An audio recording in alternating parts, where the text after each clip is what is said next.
I'm having feelings right now that you suck, Hollywood sucks, and God's a trashy idol.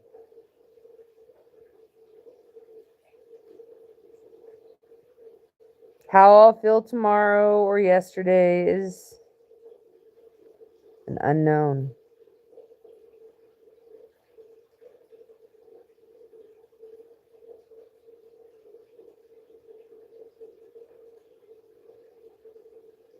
But I'm having feelings that you suck, that I don't like you. I don't like you. I don't like you.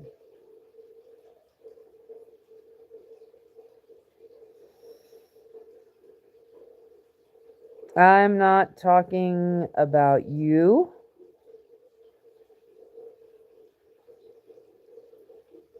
Talking about, okay? So,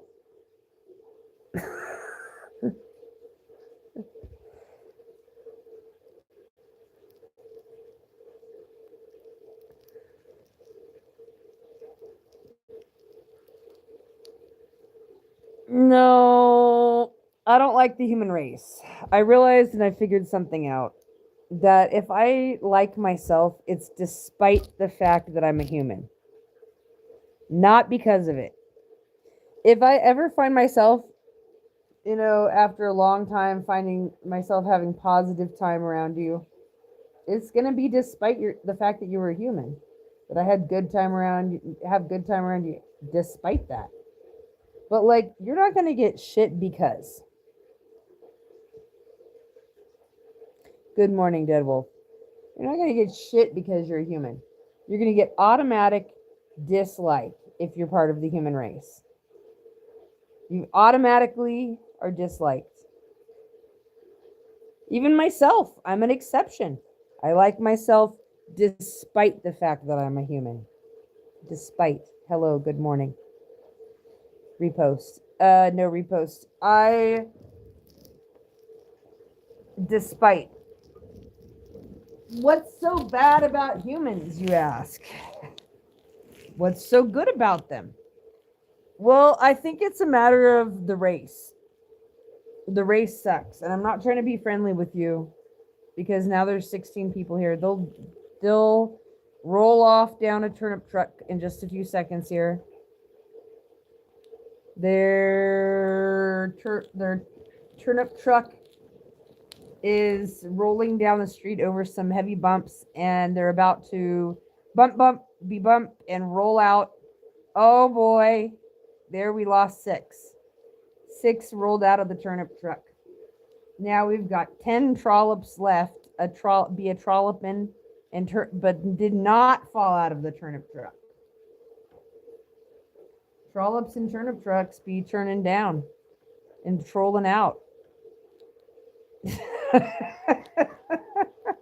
I don't know if you'd be trolling out. Trollops and turnip trucks. You know who I don't like?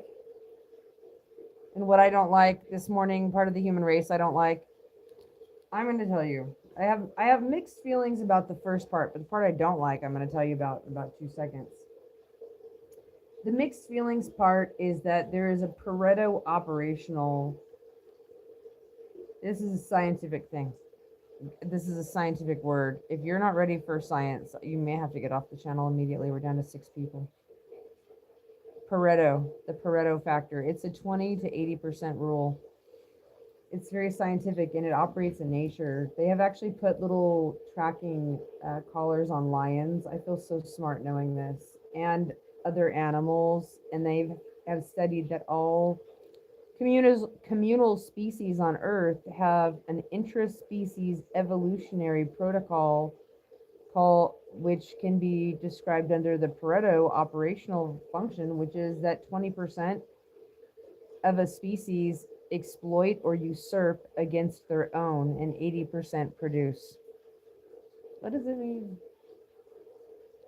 It means when the CIA book author says that 20% of people are out to get you, He's not lying. When the Yale baby study says 20% of babies love to watch bullies in a puppet show who are out to get you, they're not lying either. It means 1 out of 5 people you see every day, everywhere you go, is out to get you. They don't care if you some kind of knows how to break dance or if you think you can draw the snow. It doesn't. They don't care. They don't care. Okay. Now, that being said, if you think of evolution as a survival of the fittest and competition and blah blah, we think of like intra-species evolutionary, apes against caterpillars, caterpillars against cats, cats against dogs. But really, the heavy duty inside gears of the grandfather clock that are little itty bitty things, they are the people who go after their own. So 20% of dogs bully, you might even say, okay, so imagine there's a herd of cattle and the cattle are running free in the field, and you have a couple of cattle dogs. And your cattle dogs, you have a header and you have a footer, tailer. They round your little cows up and they keep them going. Now, every day the cows think that these dogs are harassing and bullying them. Because truthfully, the cows are like biting them and stuff, but they're not biting, they're not breaking skin. Because the cows are working at the ranch, and truthfully, one day the farmer will butcher a cow on his own, and the dogs get fed like daily from cows. But the cows on the range are safe because they go by the rules of the ranch. That is what CIA book author says the majority of the 1 out of 5 are doing. Because it doesn't work. They also have an in-group preference, most of them. Almost all, 95% of the 20% only like to see other bullies bullied in the Yale baby study. And they're like that as adults. And it's lions, 20% of lions will lay back in the bush and chill out and play cards. And then after the other ones have gone through the high stakes gamble pursuit of taking down animals and stuff, the 80% producers, the 20% usurper / scrounger class that's laying in the weeds jumps out and steals the meat and takes a disproportionate amount without working for it. What? Yeah, in all of nature. And if they did it, it's just like these cows being herded by these cattle dogs. The cows probably think the dogs are like bullying them. They don't kill them though, usually, because they go by a set of rules, because they have an overseer, although cows mysteriously disappear sometimes and everybody gets fed. But nevertheless, and some of the cows probably get a little Stockholm syndrome about the dogs, oh, the dog really loves me. I don't know. Maybe sometimes a dog catches the same drift and then shortly after, kicks the bucket. I don't know. Maybe they just pretend. Maybe they just really like the person in their pack. I don't know. But so they turned God into a dog. Humans are being out to get you by their own. What is the evidence? What's the fruit? The proof is in the pudding. The fruit is on the tree. The richest people, what, Jeffrey? Let's talk about the people who've recently gone to court. Jeffrey Epstein and Diddy. These are traffickers, guys. I'm convinced that if anybody's, okay, you can never take away the legacy I had. Every time I make a record, I break a record.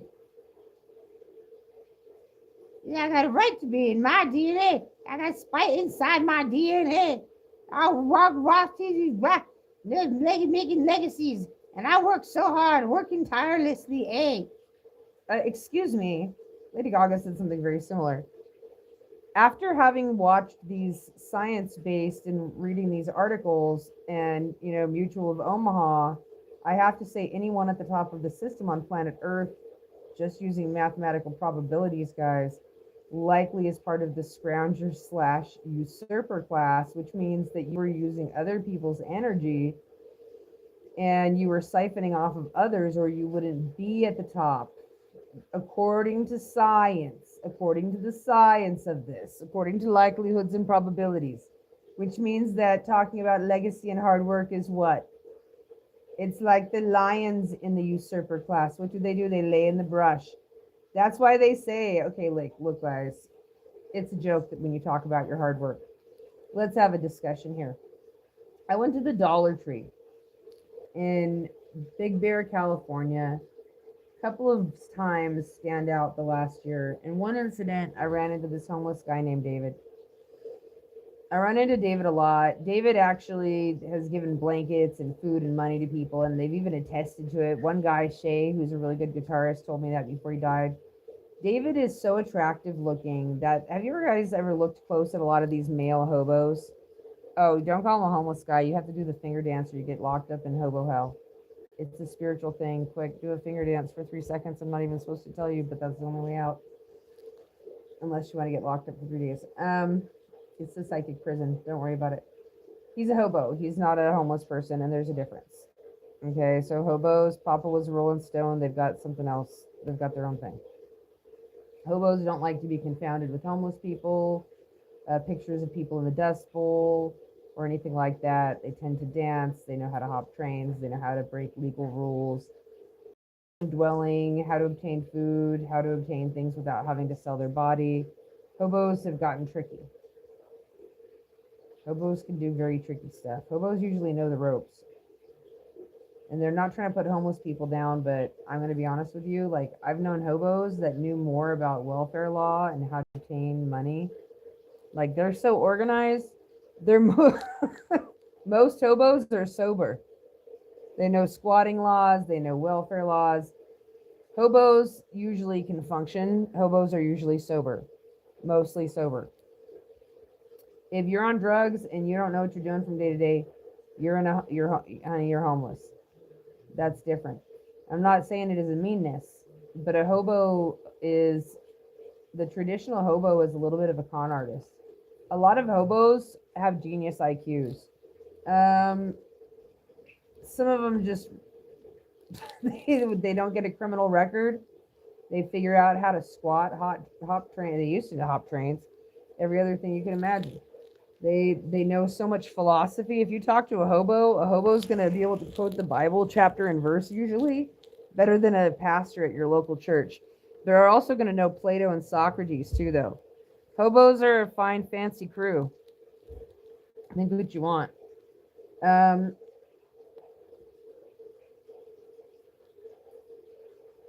Hobos can argue just about anything.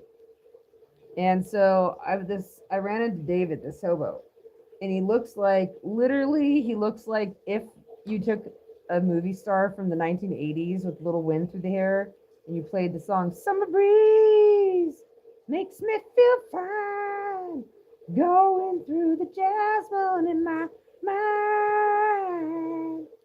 And he's shy. He's very loud with philosophy. He'll get carted off for talking loud for philosophy, but if you he does not flirt. He's very, very shy. His flirts are so shy that you can't tell if they're even a flirt with anybody.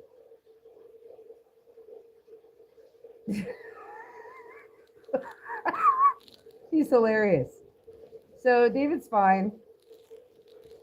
He does hilarious shit. He's not the guy we're talking about today. I just wanted to bring him up because when I ran into him outside that Dollar Tree, he had a few presents for me. They were these little tiny washcloths that are shaped like stars and hearts. And when you drop them in water, they open up to like Little Mermaid, fucking Cinderella, Moana, I don't know who else. They were so cute. And so I was like, all right, I didn't ask you to steal these for me, but you stole them for me, and I like it.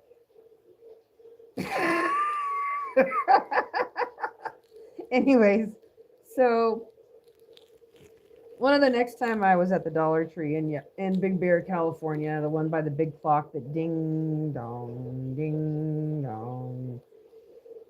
Billy Bong, Bing Bong, Wing Wong. Bing bong, Willy Wong, bing bing bong bong, bing bing bong bong, bing bong, Willy Wong, right at the top of every hour. And right over the Dollar Tree. It reminds me when the sky is overcast and the bing bong starts. You feel like you're in the middle of a Black Sabbath song slash animated video from back in the day.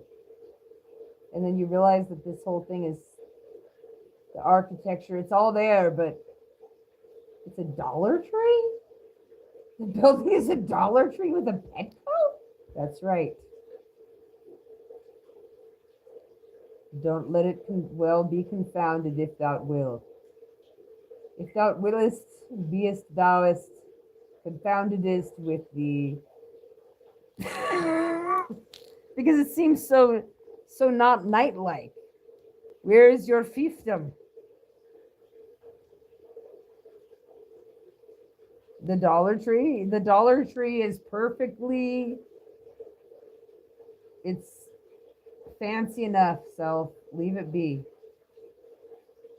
Why is it the Dollar Tree? It's so, no, leave it be. Leave it be. We're getting too down on the Dollar Tree.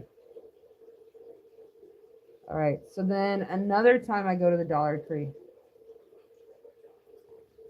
I've known David for a few years, but this other guy, I met him this one day, and this is the only time I've ever met him.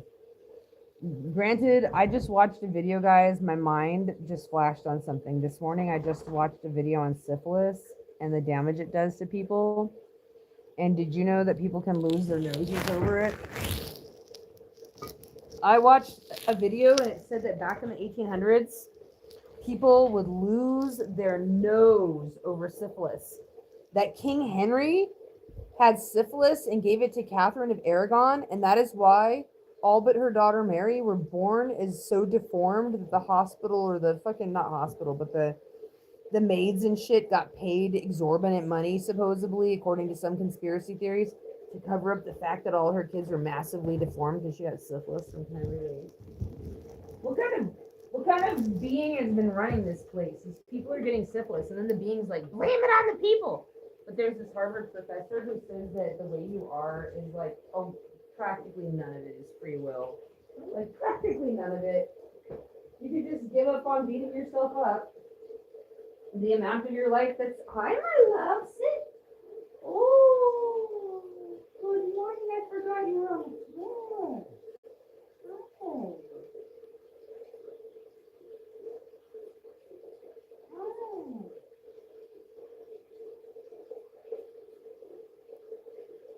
Maybe they shouldn't know your name. All right. They don't deserve to know your name. I'm just kidding. Lily. Come on, Lily.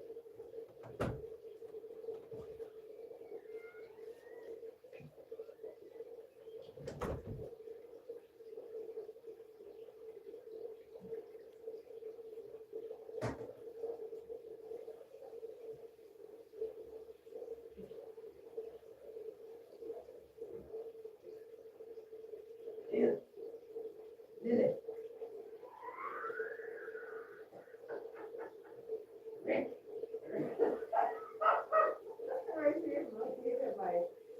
The first time I had one of my children go to the other side, right in front of me, was when one of my kids was born with a lung problem in the hospital. And they probably can't hear what you're saying. I'll tell you in a moment.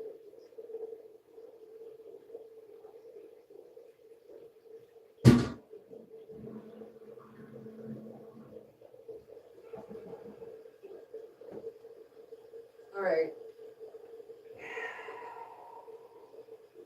Yes. And they were waiting for that moment. Did she wash her hands? How long were they washed for? Come on, man. I went pee and washed them for just a few seconds. Like, do you guys really? If your hands have a base level, I don't know. And I didn't even touch anything. Like, Why do people, if you don't even touch if you can go to the bathroom without touching your privates, why do you do more than rinse your hands off? I don't know. I'll go through the whole hand washing thing. If there's poop wiping, blood wiping, wiping of some kind of substance or fluid, I get it if your hands were touching some kind of fluid. We're not gonna get into it too deeply because then men are gonna be like, well, men shake it off, can't women shake it off too? Of course they can. And also, do you have to like touch your junk every time you go to the bathroom? I don't know. We're gonna get into this and many other deep topics in just a moment here, but first I have to find the coffee pot. I mean, can't you be the Artful Dodger? And then if you are, then are you really, are you then really having a fucking, the other day I was in the Walmart bathroom, and I know people monitor it, and I do wash my hands really thoroughly several times a day. But like if I already washed my hands, in this case doesn't count because I just pet the dog, but if I already washed my hands, then my hands are basically clean, and I go through this careful thing of not touching shit. Like, when I wasn't washing my hands, I didn't get sick for like 10 years. I got sick because I got a cold a few months ago. And the reason I got it is because I went on like 3 rounds of antibiotics. 3 rounds of antibiotics. It may have even been the 4th one. And I was like purposely not washing my hands when I was doing deliveries. I was delivering to house after house where the people were super, super sick, and I was like, I never get sick. So I was letting them handle my phone and sign for their cold medicine without washing my hands to test the fates. But after the 4th round of antibiotics for a dental thing that I was waiting to get worked on, there was like I actually experienced, I'm not too happy about it still. I decided I'm probably going to time travel and rewind it. I'm still, no forgiveness here. So where did my things go? Because right now, see, this is way too much talking, too much visiting for you guys.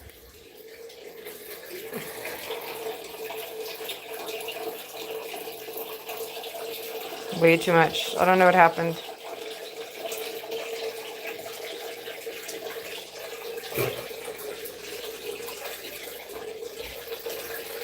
Okay, here we go. It's time for the coffee brewing. I watched a video the other day where this woman was like, let me tell you about the worst mistake I ever made. She makes her entire coffee like right in front of you. It's a great video. So now we're gonna let you, since you suck so bad, we're gonna let you look at coffee pot. The human race sucks.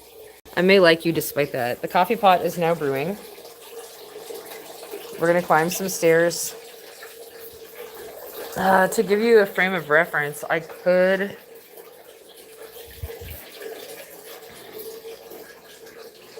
Do you guys ever have something happen where you, look, it's magic light. It will change colors depending on what we're talking about and what we're thinking about. If you think I'm lying, it's not true. Because it seems like there's a pattern to it, right? You'll be like, oh, okay, white. Okay, red. Okay, green. And you'll think you know the pattern. White, red, green, okay? Well, white, red, green, blue. It's on recording now. If you act all crazy, Orb, and you start to break the color code. Okay, white, green, red, blue, yellowish. Now what's going on? Is it blue again? It goes by mood. Oh, and now it's purple, pink. I don't know how well you can see it. You have to look at the surrounding color. Now it's white, so if it follows the pattern, it comes after white. It did go red. I'm telling you, it'll trick up the pattern. It has a specific pattern. Oh my god, the coffee smells good. Why am I making this video? Because it's better than laying in bed stewing by myself, because earlier I was ruminating about how I'm I like only individual humans despite, if I like any human, it's despite being human, not because they're human. That, that, let's see. Oh my gosh. That my belief now is, you see how it went red to white then to green? Did you see how I did it fast? Like, oh, I just disobeyed the rules of the colors changing every specific amount of so many seconds and fading in and out, and it just went bing, bing, bing, bing, bing. Don't trust the light. It responds to the environment. I've been testing solar lights too, and I've been noticing that. Look, if you just arrived on the channel, we're outside and it's a desert night and there's an orb, a strange alien orb coming slowly towards us. We are the first to make contact. You are the elite. And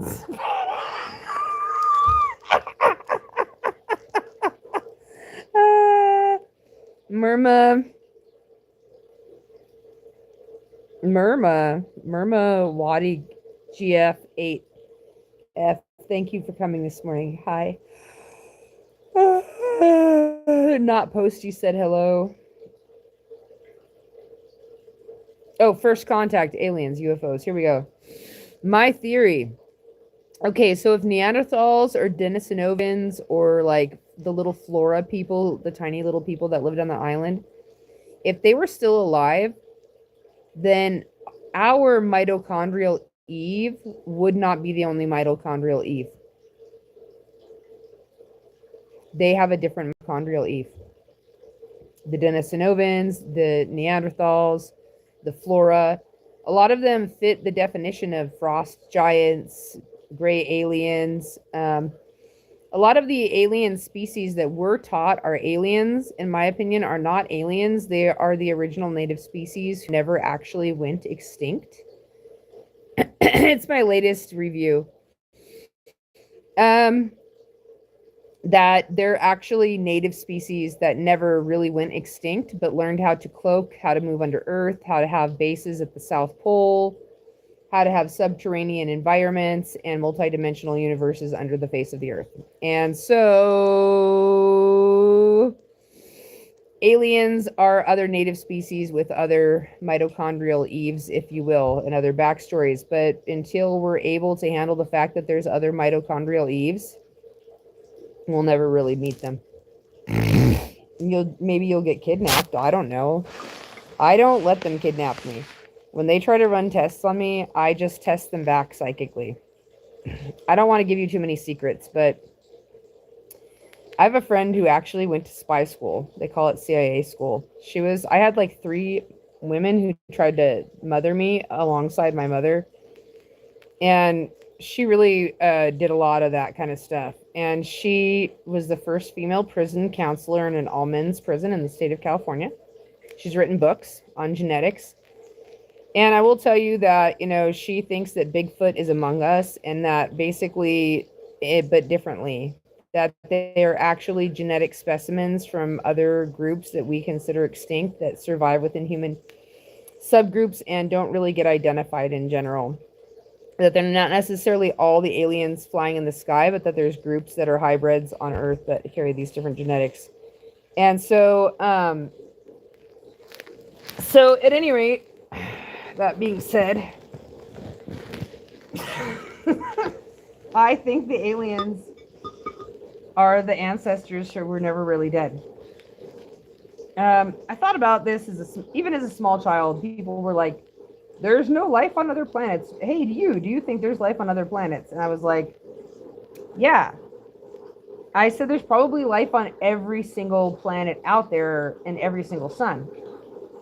But the life that's there is built on different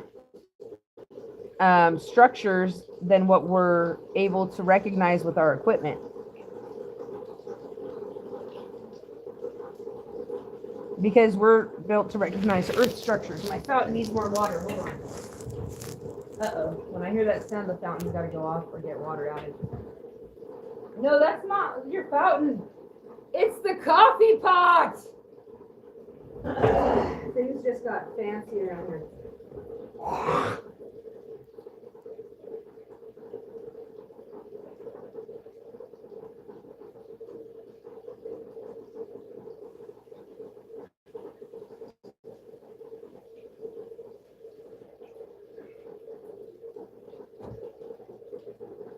They say that if you've been financially exploited, that it causes as much psychological distress as if someone tried to kill you. Like if someone stole your business,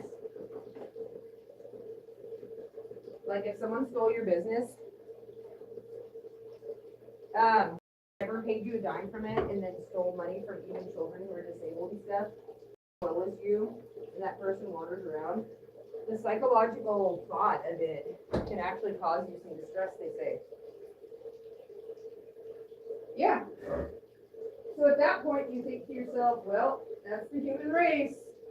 No, unless you're a complete shit stain. You're a fucking success. And I started thinking about Charles Manson and how he had, in this interview, he's like, I've never been a success. And he said that. Now, I have to tell you guys, I don't think that he did the Manson murders. No. I think, I'm not saying like, whenever someone's murdered, like Sharon Tate, the murder, it's something like 90% the husband. 90% of the time or something, shit like that. It's almost always the husband. And who was her husband at the time? Roman Polanski. Wow, we got Diddy parties, we got Epstein, we got all this shit we know about. Roman Polanski's in the same crew, and his wife gets slaughtered, and a baby pulled out of her stomach while he's doing like Rosemary's fucking Baby. It's like was it the movie he put out right before or right after that? It's like, come on, man. If he didn't do it, his friends did it for him. Manson was a long time MK Ultra. And long time MK Ultra, go look up. Long time MK Ultra. Eric Clapton bought Manson a fucking motorcycle. He wrote a Beach Boys song. Some of these most prolific like artists you've known said that Manson was one of the most prolific songwriters who could pop a song out every couple seconds. Out of nowhere, almost. He's a prolific songwriter. They stole some, and they, you think the Beach Boys, Clapton. Nobody ever talked about in prison what other songs. I wonder what other songs Manson wrote that are popular that you don't even know he wrote.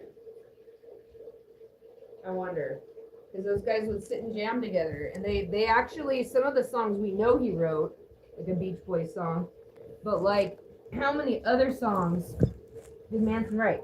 And then in the interview, Manson's like, I had like millions and millions of dollars slip through my hands many times. I just let it pass each time. He never talked about what a hard worker he was because he wasn't part of the usurper class. He said he just let it slip right through his hands. He knew his environment. And I think he was framed for the Sharon Tate murders, quite frankly. Oh yeah, come on now. If Polanski didn't do it, the people he knew in Hollywood did. Not only that, when they went through Polanski's house, they found sex tapes. You know how like Diddy had that girlfriend and he was beating her up and trafficking her? They found sex tapes. This is look this one up on the old Chat GPT and on the internet. They found sex tapes of Roman Polanski forcing Sharon Tate to be trafficked and sexually abused in his house. No one ever talks about it, but it's a fact. If he didn't do it himself, he had his friends do it. I think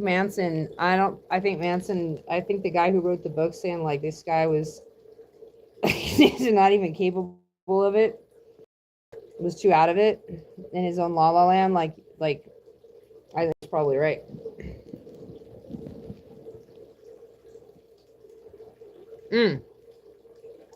Where am I going with that? You can never take away the legacy. You're right.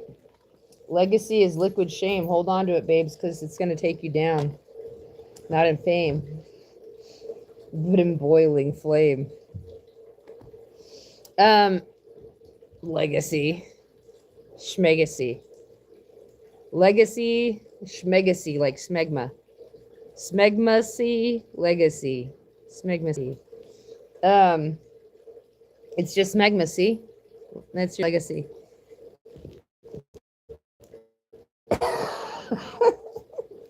um,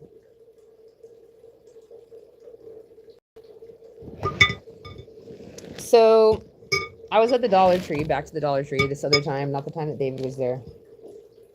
And there was this other guy I met. He was really cute, and I don't get sexually attracted to men. I can tell when they're I can tell if men are attractive. It's hard to explain. I have a son. Two of my sons are gay, actually. I'm very grateful that they're gay.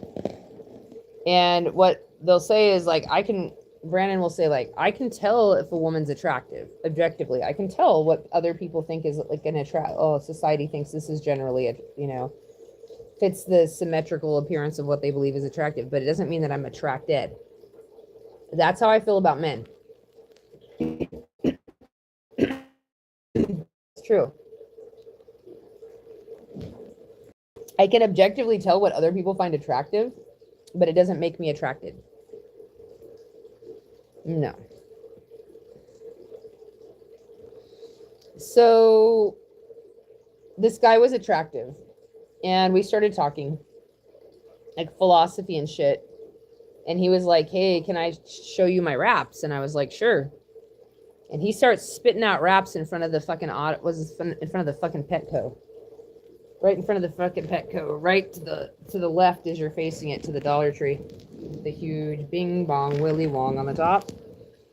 This guy out-rapped Marshall Mathers with no script, no piece of paper, no practice, no fame.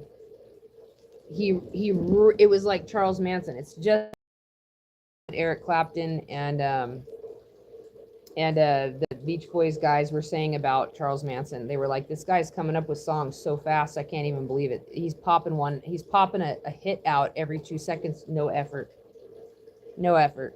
That's what this kid was doing. And I was like, that's what, yeah.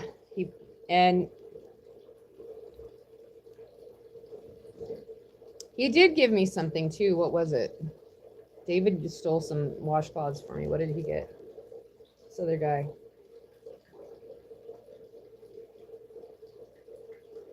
You know how when people have active psychosis, they'll tell you like, or if they have active daydream, they'll tell you sometimes the things that go on in their other lands, or if they have dissociation. And in both cases, both of these guys brought Eminem up, which is really interesting to me. David initially tried to defend him at first.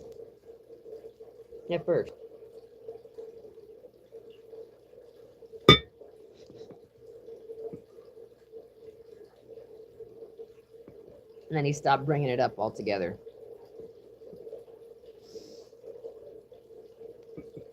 No. No, this is not true.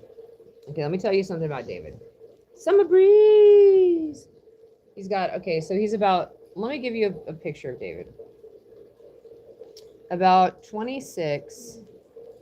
His skin looks more clear and glowing. This is another way you can tell a hobo from a homeless person.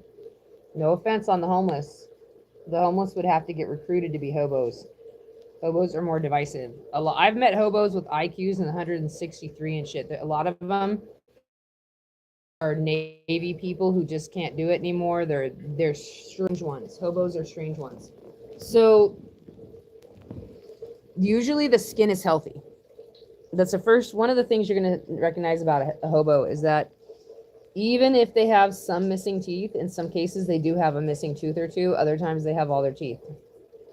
Generally, their mouth doesn't like stink though. There's no sense of an active infection, but their skin looks really, really, really good. So because sometimes they might have gone through a phase where they lost a tooth and then they pulled out of it later. But the one thing you can recognize is that their skin looks healthier and more vibrant than like over 90% of domesticated humans. They have a special touch of glow in their skin that normal people, they're usually very well nourished. They usually can recite poetry or have some other artistic skills they can do on the spot. They're very philosophical. They're very argumentative. And they're kind of grouchy. And so, generally speaking, they're picky about their diets. I've met hobos a lot, and like I said, hobos usually don't use drugs or alcohol. They might have a little drink here and there once in a while, a little smoke a pipe once in a while, but they're not usually, generally a true hobo doesn't give themselves over to the substance all the way. They have episodics. They might have episodics, but they don't, they tend to, yeah. So, okay, so hobos.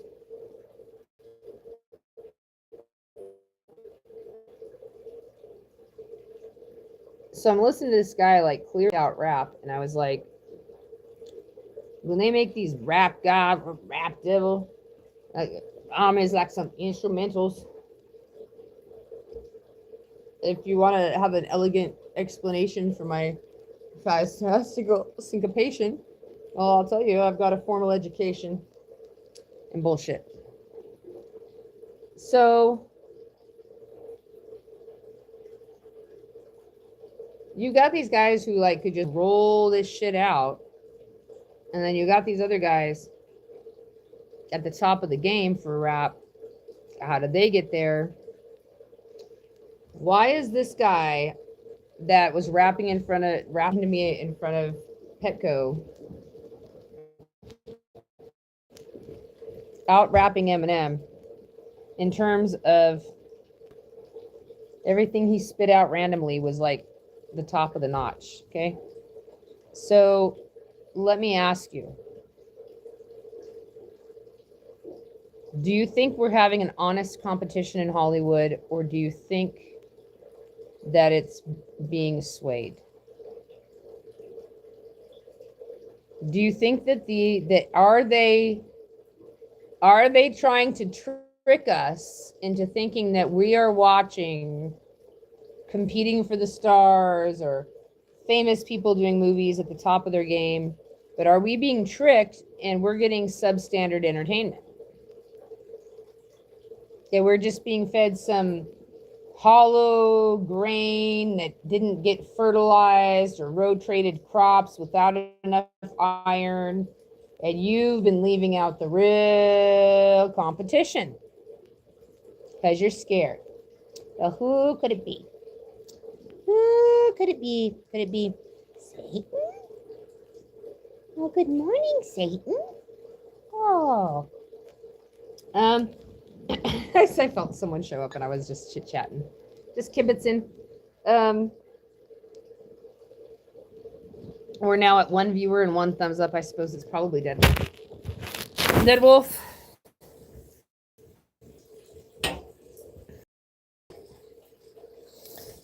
There comes a day and a time in the life of every person when they must choose between being a male or a man. I hope you choose to be a male every day you can, and only use the man for when you needs to do the tricking. I'm just saying, because what's the difference between a male and a man, since I have one here who's listening? A male is a being, happens to have a penis, must be taken on an individual basis.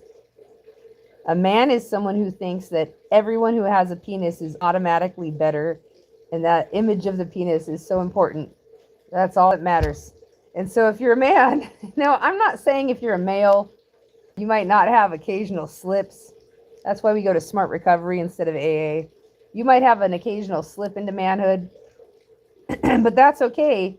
Because if you're in a Smart Recovery program, you don't blame yourself for that. That's a natural expression, but you just get right back to being a male. Because you as a being matters more than the image that people... Well, it's your choice. You know, I guess it's not a choice at all. It's prescripted DNA, but biological determinism. Maybe it's not your choice at all. A lot of things have come to call a cow a dog, a cat a mouse. Oh, what a bed. Oh, what a house.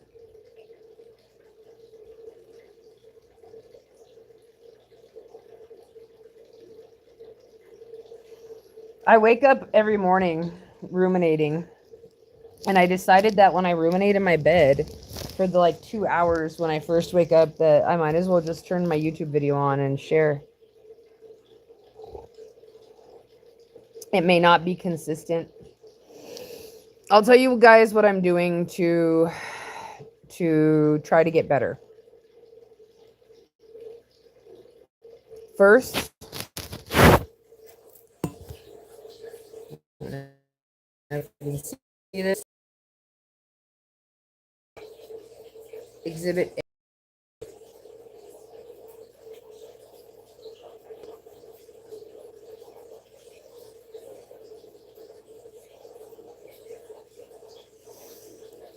Lily, if you know we're talking about you, move your tail ever so slightly. Look at how cute she looks. She looks like a little clamshell.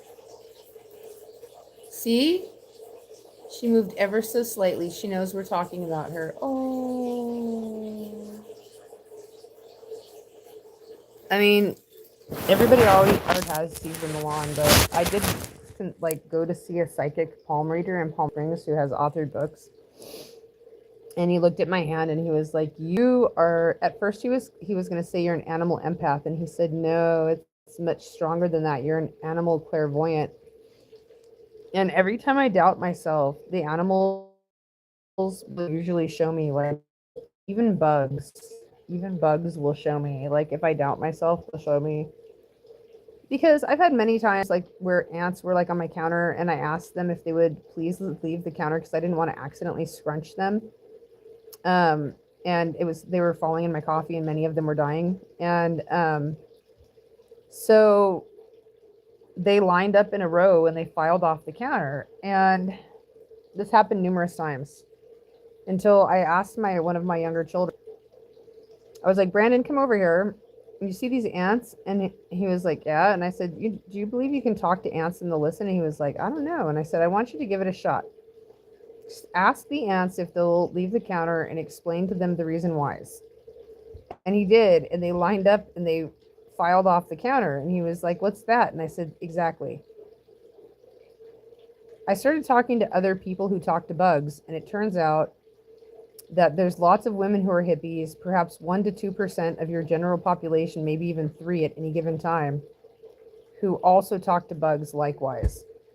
Appalachian women believe that bumblebees are your family members, like they're messengers to bring messengers to your family members and your ancestors and people, and they just basically want a kibitz, and they want to hear just kibitzy talk from you to pass on to your family.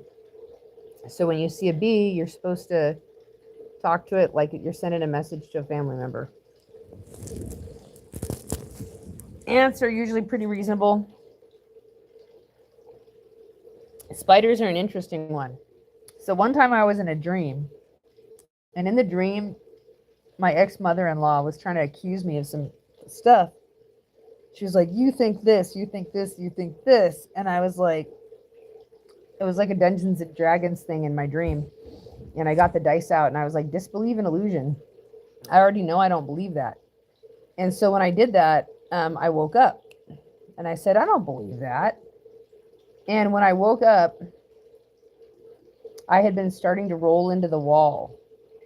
And I looked at the wall where I was rolling. In the darkness of the early morning, I could see a humongous, scary looking spider had been poised to bite me right as I was rolling into it, like I was being attacked. And I woke up and and the spider skittered off and I rolled away from it. And I thought, how many times does somebody say, like, think like, so imagine Dead Wolf has an enemy, right? I don't know who your enemy is. Let's just pretend it's your sister-in-law. And every time she looks at you, she comes up with a new, like, okay, watch if you want to. Watch the Richard Grannon Narcissistic Matrix Revisited. He explains, as well as Professor Sam Watkins, that what narcissists do, the 20%, is they weaponize cognitive dissonance by creating an introject of you. So like a double of you. A person who's like you, but is not you, right? And they try to get you, but that person is just subtly different. They collapse the parts of it that don't work for them, and they enhance the parts that do. And that's when you feel the pedestaling, right? So when that happens, they're going to try to put a version of you that seems a little more sparkly and fresh than the version you're used to. And if you take it, you take getting put on a pedestal, but now they can control you with the compliment that they gave you. Okay, so like rabbis will say like that the tzaddikim, or good people, or people who are smart, that they go around and they find something beautiful about each person. There's a book written on this, like that everyone is a perfect 10. Like if you, every person you see is a perfect 10. Now me, I don't go by that rule. You know why? Because it's just like the grading system. You got a grading system, you got F through A, right? In your grading system, the reality is that you never give anybody an is a perfect grade, and it's not achievable. There is no such thing as perfection. So I'm never going to give anyone an A plus. So never, no one's ever going to get a 10.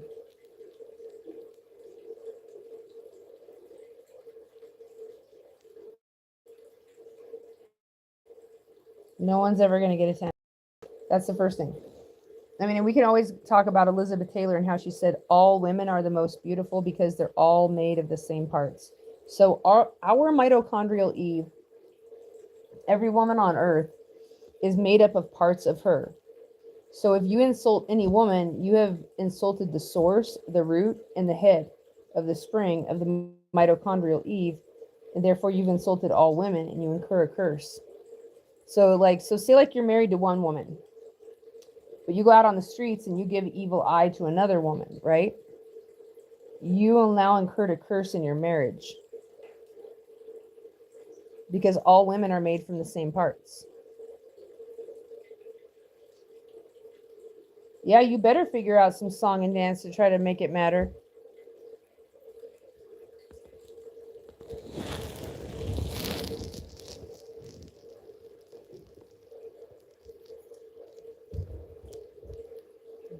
A girl you like is just the configuration of the parts that appeals to you personally. It doesn't make her prettier than the other ones. It just makes the way her configuration of the parts came together is just works well, the two of you together. It's not the same thing as her being more beautiful than the other women. Remember when Andromeda was tied to the rocks and that Kraken was going to come and eat her? Did anyone watch Clash of the Titans? I have a friend named Andromeda. She's also very beautiful.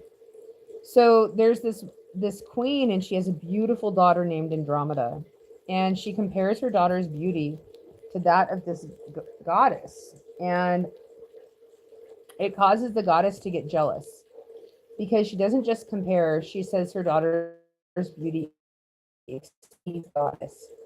And so Elizabeth Taylor, being a smart woman, tried to give us all a good proverb to always remember, which is that all women are the most beautiful. If there's a mitochondrial Eve, then every woman on earth is just made from different configurations of the same parts. That's it.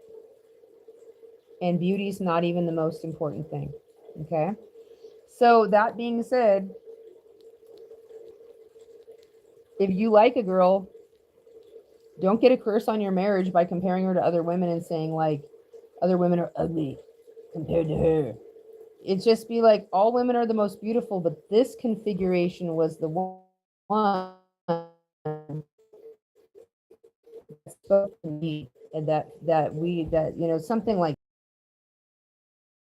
try to put the other women down. Like it's not smart, and women don't do it either. Don't think that you have special magic pussy, that you're somehow more beautiful, more magic pussy than some other woman. It's not true. All women are the most same amount beautiful, different configurations of parts.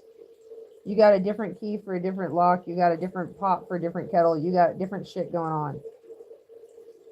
For somebody else, you're just right. And that's why I'm not into the 3D law of attraction, because when you 3D law of attraction, you try to go after a specific person. One of the flaws with that is that a lot of times you think you don't like green eggs and ham.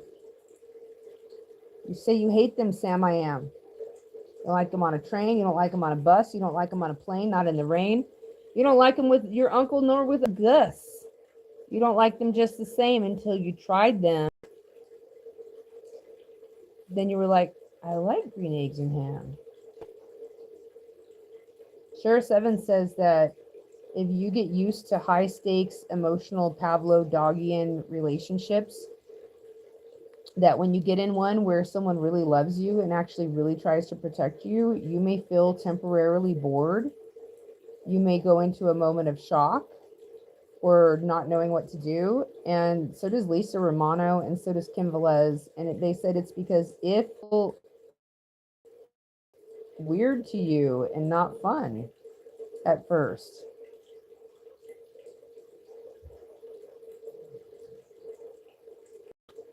But that it's not really attractive. And you have to wonder, how do you know that trauma is not what pulls any two people together, no matter what they say? Like really normal people. If you're a really normal person out there, have you not been, look at red, it's changed to red. Have you not been traumatized? Answer through the orb. Really normal people. We know there's no such thing as normalcy. See, look, I'm not touching the camera. I'm not moving anything. We know there's no such thing as normalcy. Answer us through the light, please, if you will. Normal, do you break free? We didn't come up with a yes or no way for the light to answer. It's just kind of, well, red could be stop, no, and green could be yes. We like it. Okay, that's good. So let's go. By the way, that thing doesn't have a remote control. I showed you guys the bottom. It's a little dollar store battery operated. I've noticed that all these battery store operated light changing things, that they change colors depending on what you're talking about. Watch, if we were to start talking about wrappers, it'll start changing. Usually it'll go green, red, green, red, green, red, some other variations. What about green light, orb in the distance? You look so much like, look, it's like one of the orbs from Lord of the Rings. Hey, 50 cent. 50 cent. Let's see what colors we get. Usually wrappers, we get a lot of red and green flashes with some blue. Give us a little, show us what 50 cent colors look like this morning. 50 cent. What do you think about me? Purple, pink. Whoa. Oh, wow. I wouldn't have thought that. White, blue, purple, red. Huh. And a little green. Let's try Diddy. What kind of colors are we going to get from Diddy? White. Yellow. White. Blue. Blue. Hot pink, purple again. Let's see a dead wolf. Okay, dead wolf. Let's see what first 5 colors you get. White. Red. Green.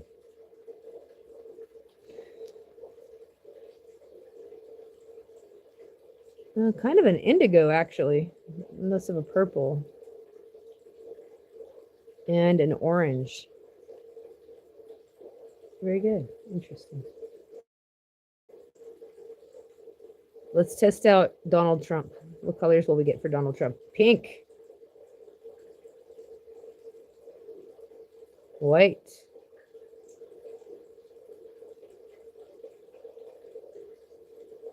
Red. Green.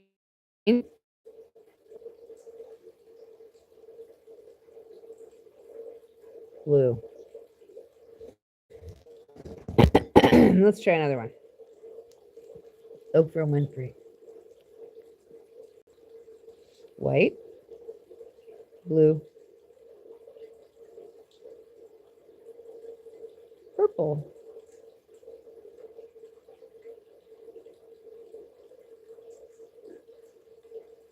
white, red. Oprah and I have a interesting and nuanced relationship in the psychic realm of my imagination station. I have an island where I have imagination station versions of the a lot of people in Hollywood. A series of islands, quite frankly. Um, in my imagination station, they have fictional characters they play there. It's just an internal world. Sometimes, though, when I get angry, my internal world gets volcano could flood the island and everything gets destroyed, but mysteriously it can come back. Um, Oprah on my island is usually she plays the purple octagonal lady from what's her name, Ursula, kind of like an Ursula. She's an Ursula. She's on the land. I mean, you always think of Ursula is in the ocean. She's near a body of water that's in the midst of the island, and she lives there near the water. She has purple tentacles coming out of her head, which are attractive. And so I do put them on an island in my imagination.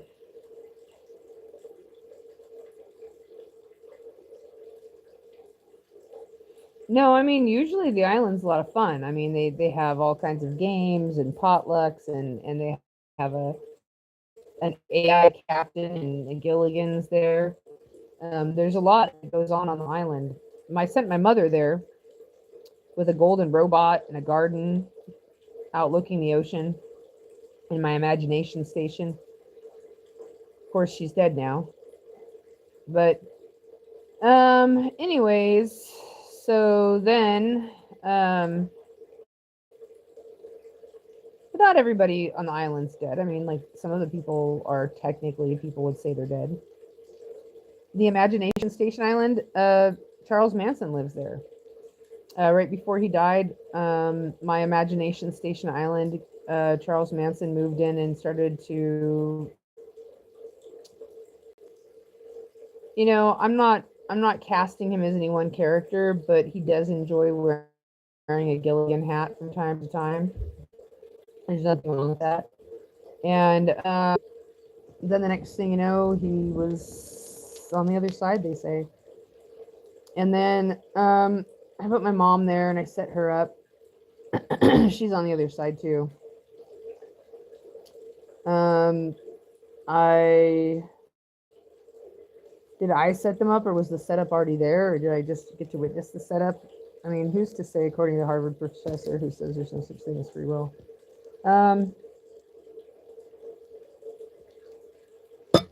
We have not moved my introject. That is a great question. My introjects, I have introjects of Jeffrey Dahmer, the Night Stalker, Ted Bundy, you name it. Live on the island. This is an interesting thing. No, they've never wanted to live on the island. They've never even asked to. Manson lives there, but he's the only one in the supposed serial killer crew who lives on that island.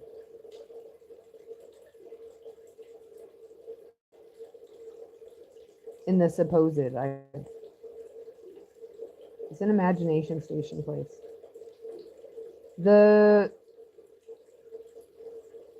My introject of I don't want to be too personal, but my introject of Slice and Dice, the Night Stalker.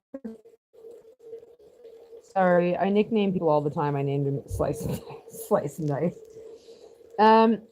He comes across a little different to me. he can come across with a body still, even though he's supposedly on the other side, but the body shifts. Like it's there, but it shifts. Like um, it can, but not always. It depends on how you're looking at it, I think. And then he's still there. But the Night Stalker, to me, when I look at the Night Stalker, I see, I like to watch interviews with him. And when I watch interviews with him, I see a very, very beautiful, like native woman, kind of like, or a Hispanic or a native woman, like an ancient, like primitive woman. And that her reaction through him, you guys would never believe it, but considering if you could see the perspective from their perspective, it was right. God, it's not going to make any sense to anyone listening. You know, have you guys, okay, I'm not trying to be a Jesus person here, but you know how people, Jesus says, like, well, if you were that person, basically you would do the same things that person did. So there's really nothing to boast about. Like, you couldn't say, and I'm not even a Christian here, but like, you can't say you're better than someone else because, oh, I make all these righteous decisions, you know, because I hate child abuse. But the reality is they were born liking child abuse and you were born hating child abuse. So you, whichever state you're in, you were born that way, right? Um, so like if you're a person who hates it, you might want to get rid of child abusers or put them under control or come up with True Blood or do something like, because you want to stop the fucking child abuse, but you're not going to necessarily, even though you want to stop the child abuse, it doesn't mean that like on a interpersonal level, it's like you hate the whole human race. Every individual that you like is an exception. Someone you like you, what you're acting according to some sort of code you were given. I'm sorry that it got installed in you. That sucks. You know, if I had a chamber to knock you out for a couple million years while I worked on some science, I might experiment on you and figure out what to do with you. But like,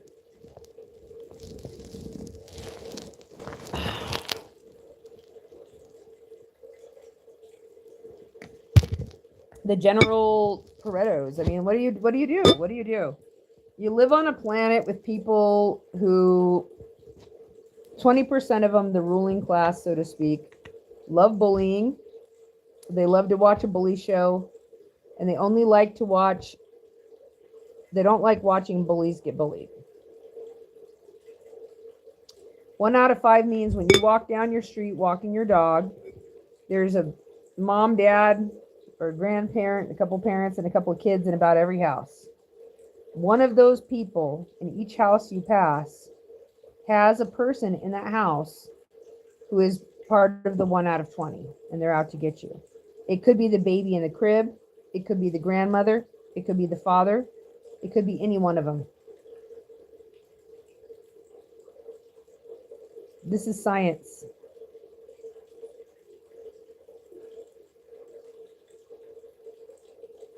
Yeah, what does that mean?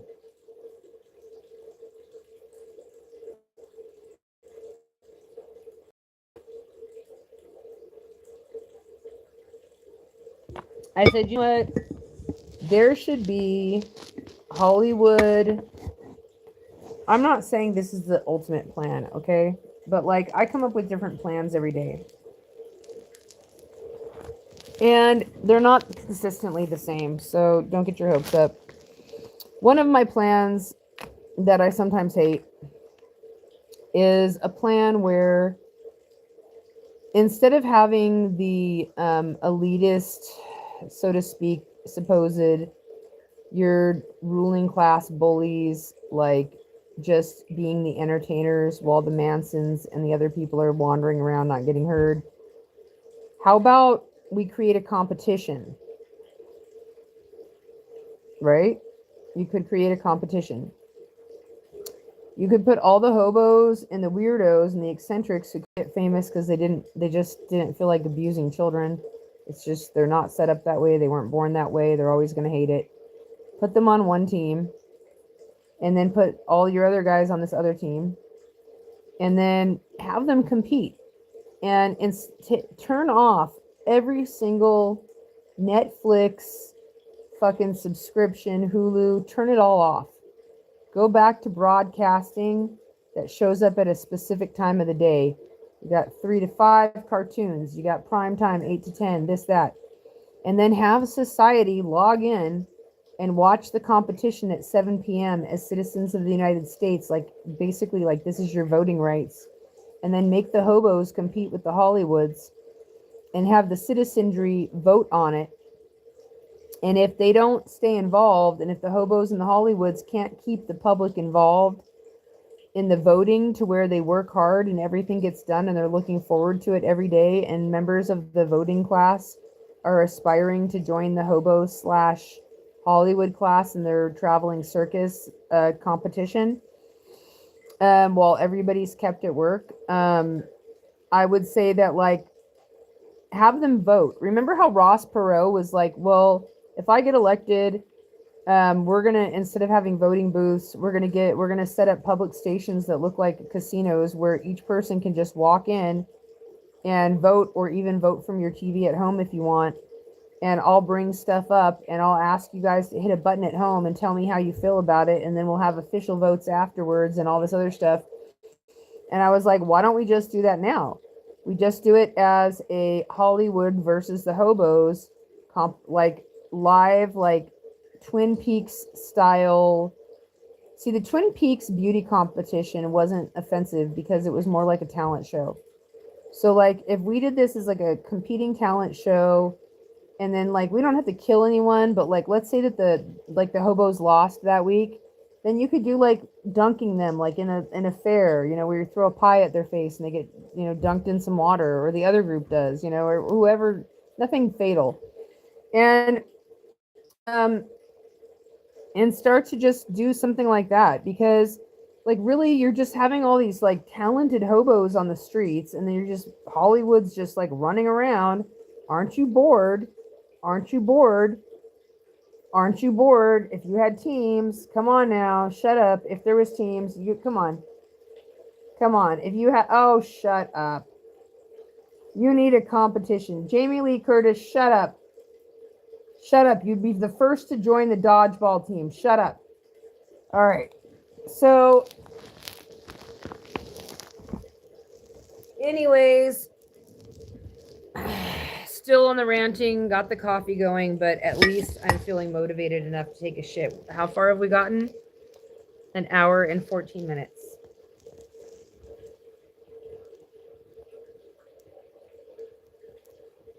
I thought about doing this every morning when I wake up, doing my morning routine with you guys. We can do it. We can. Think about it, Dead Wolf. You have a whole series of skills. Like, so, like, we have Olympics, we have, like, Dances with the Stars, or stars competing and all this. If there was a bigger stage and they took people like you and Chuck Norris and they had you do fucking weird ass stunts and compete for the audience, there's nothing stupid about it. Why the fuck not? Why shouldn't you get paid instead of just covering up the child abuse? Why shouldn't you get paid and at least have a living competing with the people in a non-fatal manner that entertains the public? Why not? Why not get the corner comedian James, who thinks he can make every single woman he sees giggle, even though he's homeless, missing teeth, don't matter. He's able to get every woman he saw for 6 months straight to giggle or smile the moment they saw him. Why not fucking give him his dental work, set him up, and put him up against George Clooney, trying to croon and win a crowd tastefully? Why not? Why not make the public watch and vote?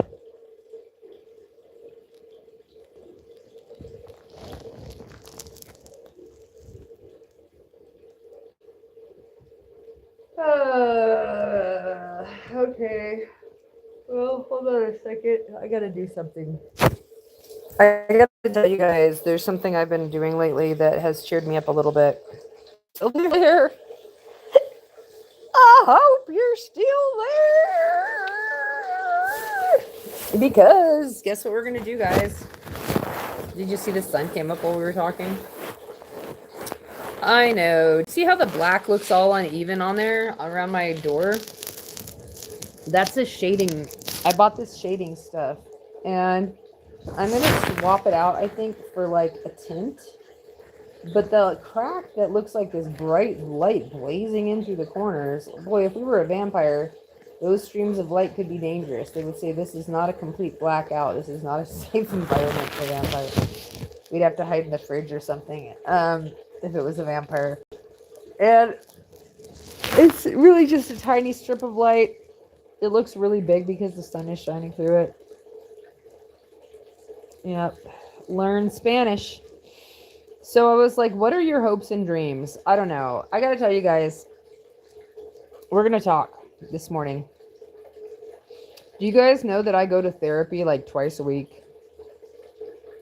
I don't know if you go to therapy. I'm gonna tell you something that a lot of you are not gonna agree with. I know that only 2 people are watching and they might both be Dead Wolf, but a lot of you might not agree with it still, because sometimes 3 versions of Dead Wolf show up and like 2 out of 3 might not like this. I personally think, have you watched Star Trek? Okay, so you know, like every starship pretty much has a betazoid aboard, an empath, right? A super emotional person.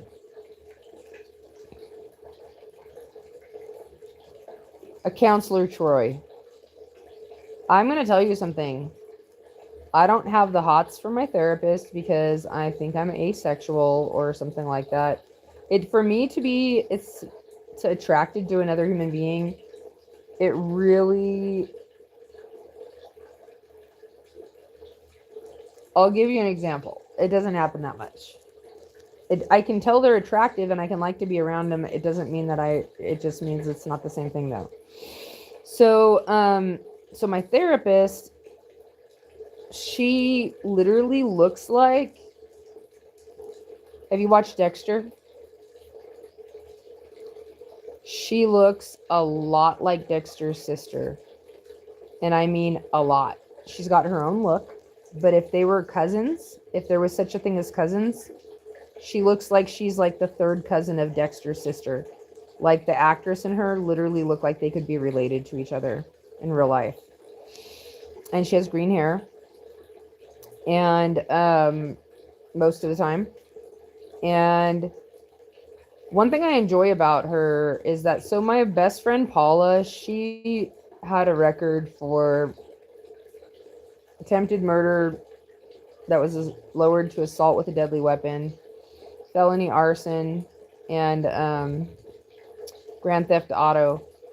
And she had her whole record expunged, and she's got a master's in psychology now. And my therapist, I don't know her whole story, but I've caught enough of it to tell that, like my friend Paula, she also has been arrested in her past, and who knows what happened. She didn't tell me, but it's probably a bit like my friend Paula. Her record might have been expunged. You'd be surprised. When I was a bartender, the psychologists, anytime that I've ever served alcohol in any situation, but as a bartender, you see it too. The people, even with masters and doctorates in psychology, when they come into a bar, they have more problems. They're heartfelt. They're heartfelt people. I'm not saying they don't have a heart. And I'm saying if you have problems, you probably would rather somebody who's personally dealt with their own fault, like has their own shit. Like, it's probably going to be a little less judgmental, but psychologists consistently have something going on. I've never known a psychologist that didn't have something going on. I think that's what draws them to psychology. It makes them more like, the flaw in the diamond is what makes it, worth more, right? So, so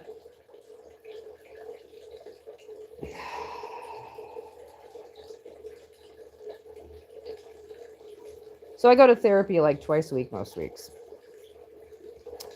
I go to SMART recovery meetings. SMART recovery meetings are not the same as AA meetings. We're talking Monday through Friday, almost every fucking day. We're dealing with religious recovery is the main thing that I'm dealing with. The main thing I'm dealing with is religious recovery. I'm going to we all need our betazoid. So like your counselor Troy, I'm not saying they have to be a counselor Troy in their off time, but I think that everybody needs to have a counselor Troy. Like to me. Because like on your starship, which is like your life, right? You need a counselor Troy because counselor Troy could confront the captain. She had her way of doing it, but if it was necessary, there was 2 people on that ship that could confront the captain really easily. The doctor and the fucking betazoid. And they were both women. Then Data, then maybe his first mate. The first mate would rarely ever correct him, though. Data would be more likely. So the 2 women and the robot. And I realized that everybody needs a counselor Troy, because a person that you get, that even though you may be the captain of your life, there's somebody that you can talk to that can speak to you the way that the betazoid could speak to the captain. Give you a little, I think everybody needs it. Probably people should have one their whole life. I'm one of those people who thinks that if children were assigned a counselor at birth, outside of their family, so say like you're born in America, right? If you put me in, I would assign you a counselor from China who spoke English. And if you have a little Chinese baby, I'm going to appoint a counselor. Yes, I'd let the countries oversee it, but I would appoint a counselor and I would train them too in multinational counseling that doesn't have a religious or a national identities attached to it. Just regular counseling, so that you can have somebody far across the other side of the world who has no involvement in your family or in the things that go on in your family or the things that go on in your life or any invested interest in how it's going to work out specifically. You see what I'm saying? Like they don't have a vested interest in like how the economy of Big Bear goes necessarily, right? Like yes, to an extent everybody does. But they don't have a vested interest in your family being seen a certain way or your economy being seen a specific certain way. So if they don't give you biased advice in one direction or the other, then you can get a counselor. Like in my world, you're going to have a little American baby, right? And from the time she's born, there's going to be a Zoom camera that's going to show up in the hospital room when she's born, when she's with her mother. And on that, like within the first 3 days of birth, there's going to be, oh yes, it's so totally dystopian. There's going to be a Chinese woman who's either going to show up in person. She could be from another country, maybe India, but somewhere on the other side of the world. And then she's going to be assigned as the counselor for this child because geographically they're different and the woman's trained in it. And so the first meeting will be with the mother and the baby, and maybe even talking to the mom before the baby's born. And she'll be like, good morning, I'm your counselor. Like, I'll be here throughout your life if you want to talk. Like, basically, it doesn't even matter what you want to talk about. If you're angry about your kindergarten teacher, whatever it is, it doesn't matter. You got your mom, but I'll always be here. And if I don't work out, you could fire me and hire a new one. And I'll hand all my notes over and you'll get a different one. And so, same thing, little baby born in China. And then the little mom and the baby are laying in the hospital bed. And then this Swedish lady pops up on the screen and is like, hi, I'm your assigned counselor for the infant. Now the mother is going to have her own counselor. This is just a counselor for the baby. And everybody's going to be assigned one from a different country from the day they're born. Like your own little fairy godmother. But rather a trained counselor who is there just to listen, who doesn't have anything to do with the group of people you're involved in directly. It's a terrible idea, but I love it. And then sometimes I do.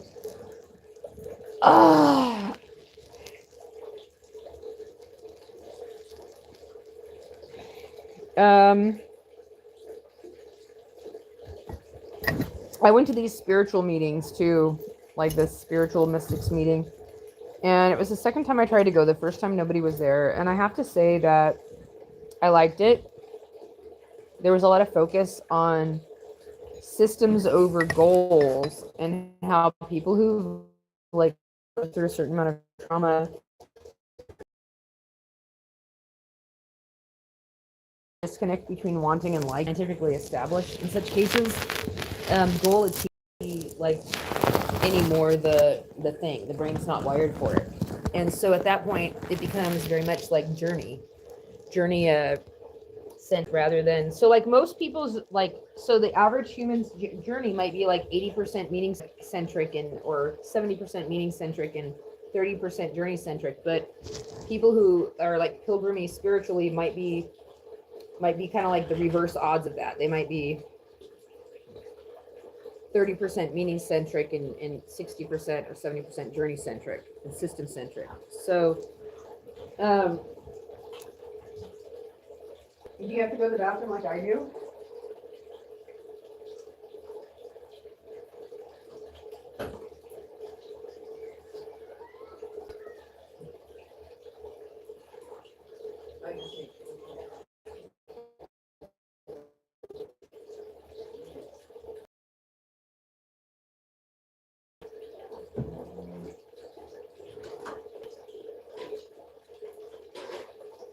Let's see.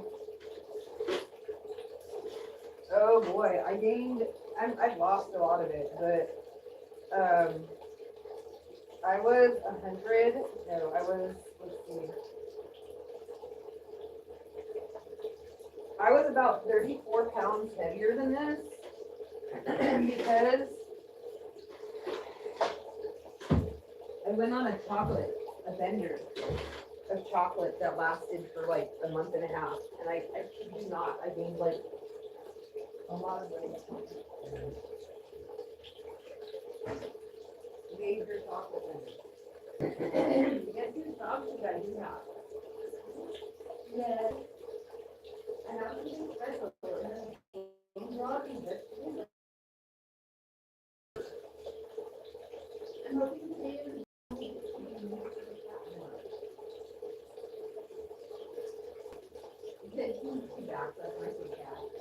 The day that you and the cat could maybe even knows what I'm saying.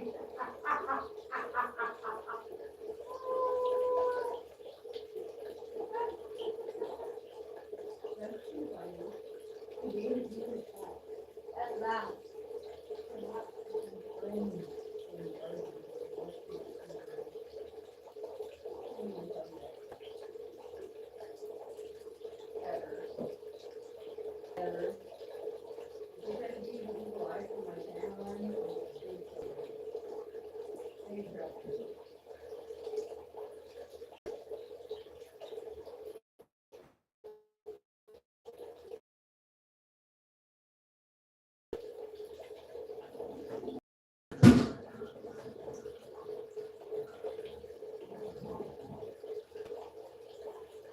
Sometimes when you just fill that toilet up with shit, it is like the best feeling ever. Like, how did I even have that much? How is there even that much in there? It happens with my cat too. Sometimes my cat is locked out and it's her proof that they don't have lots.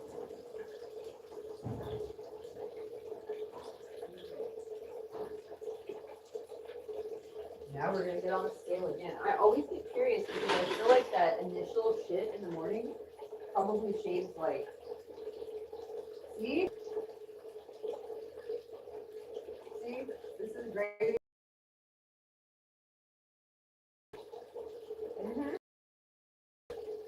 I just shit out almost a half pound of shit. Okay. There's always some truth to that. Like, you don't know how much the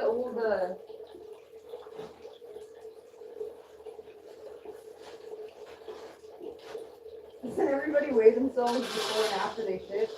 I'm always curious. I don't do it every morning, but I'll tell you what, it is a source of curiosity to find out how much your weight fluctuates by the simple act of taking a shit.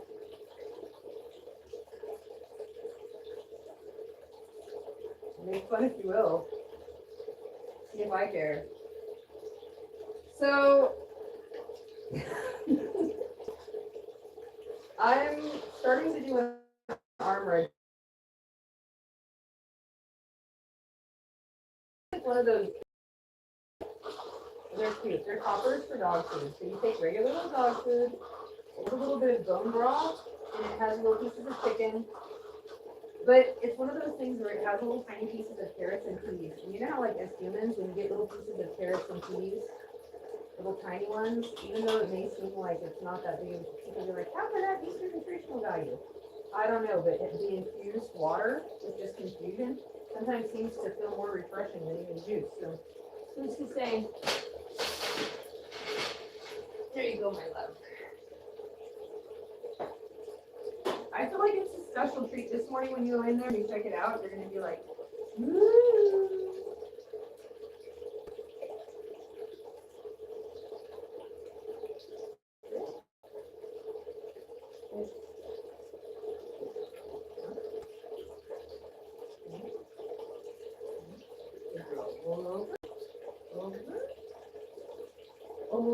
Over. Yay. Oh. Oh, she's a beautiful thing. Oh.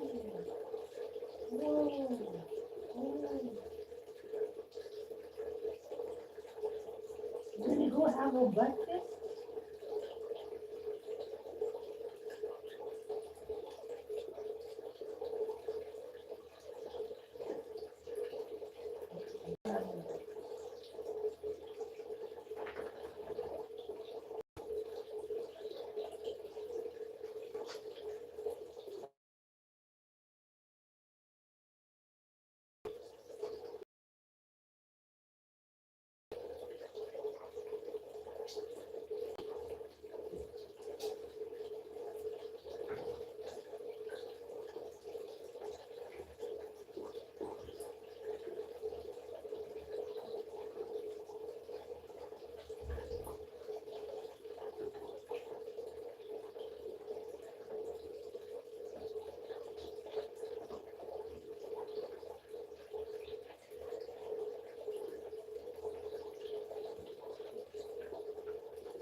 War is silly, and people are silly, and love means nothing in some strange corners. War! You know it's true to you, that your feelings shine right through, no matter what you say, no matter what you do. Stop bugging in my heart. Stop bugging in my dreams. No, what does that even mean? You can bug away, I guess, as long as I can put you in a plastic sack and carry you away. You see what I mean? There we go. Woo! You know it's true to you to let your feelings shine right through. No matters what you say. No matters what you do. All right.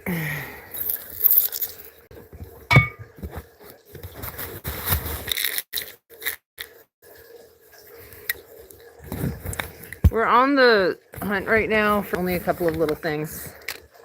I gotta get my keys, my bear spray, my tools of the trade. What are the tools of the trade, they say?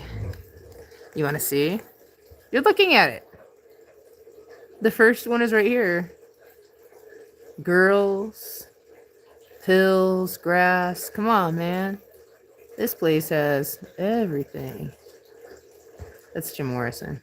Come on, I'll show you. We're looking for the remote control at the moment. Oh, yes. Very friendly around here. Very non-offensive, won't harm the general public, of course. You're extremely safe. You shouldn't worry about anything. I'm sure you're just fine. Well, I'll tell you what, if it gets me out of bed. I was having a hard time getting out of bed for a couple of days. And I was like, what is going on here? Then I remembered, today is the anniversary of my son Philip's fentanyl overdose. It's been 3 years. He died on Wampushkernot, or Beltane, or whatever, somewhere around midnight between the 30th of May and the 30th of April and the 1st of May. The day I found out, I almost went live to talk to people about it. I was out of my mind, and then another part of me was like, you really don't want to talk to people about this right now. Then I didn't talk about it at all. So, okay. We're on a mission presently. The mission involves locating the remote control, which was on the top bunk, but presently is not in a known area.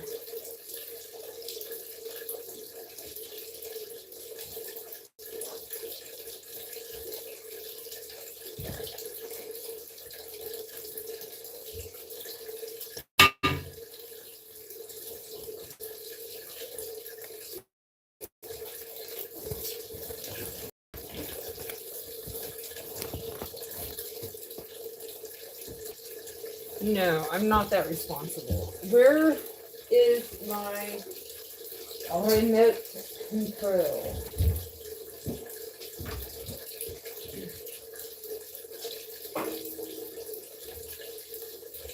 That wouldn't be fun, would it? No. Make fun if you want. I have my evil eye shirt on, so I'm just gonna absorb the energy and do the right thing.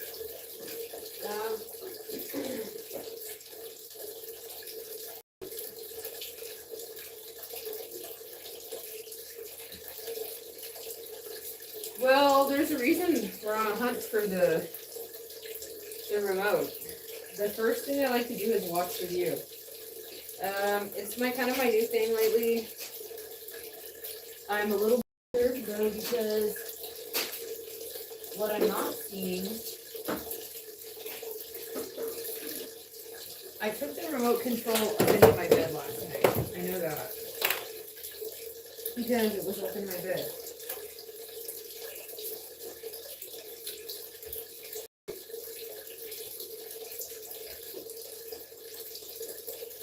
And that's really the best way to feel in your bed. I hear you hearing that.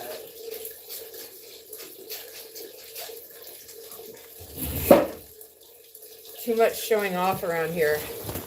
Too much trying to show off how I have a TV and a remote control. Just constantly talking about this remote. No, I really have one. It's not a lie.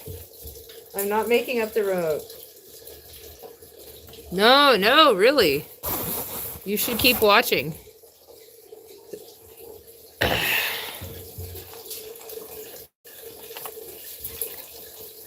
Now I've had to return completely to the upper loft to look for the remote.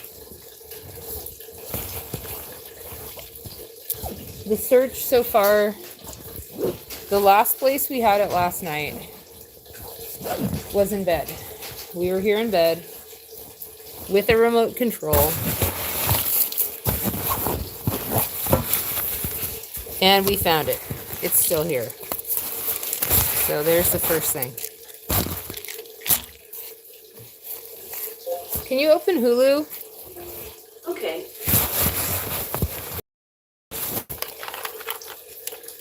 Took an hour and 41 minutes just to get through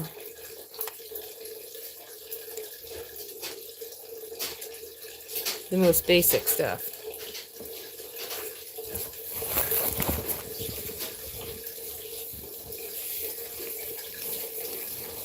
They say that if you've ever had like money stolen from you or been like robbed financially or financially messed with, it basically does something where you like essentially give up on the system.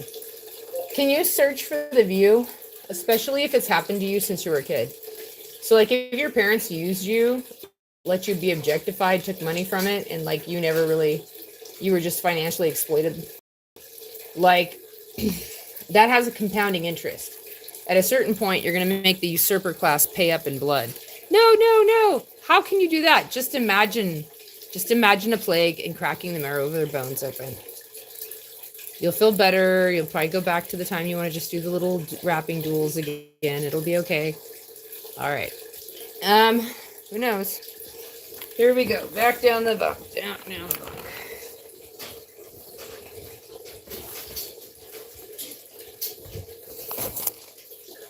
I get the interspecies evolutionary shit and everything else, but keep in mind 1% of the bullies went after the other bullies.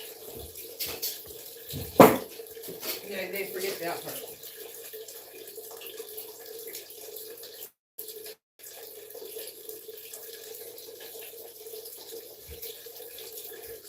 And I have your back on bully if you're not so rich. Want to go potty? You have water?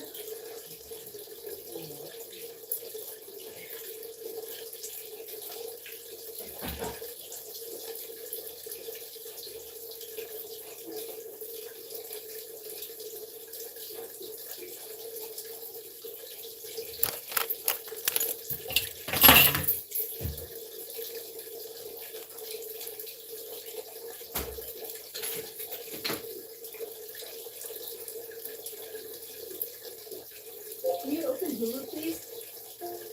Okay.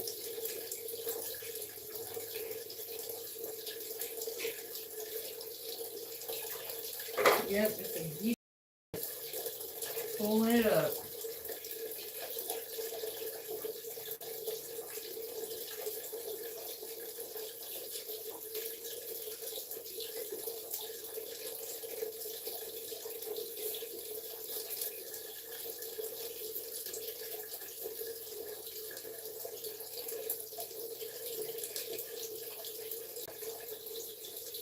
Sweater.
I know, it's supposed to be nice and nice. Oh, I don't like nice and nice. I don't always have this feeling. I can state it as an I feel statement. I'm having feelings.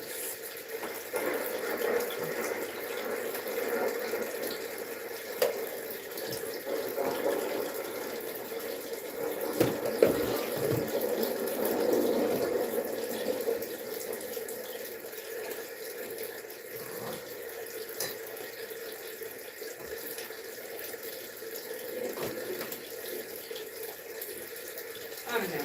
You know, I heard Charles Manson say this. He said that he never.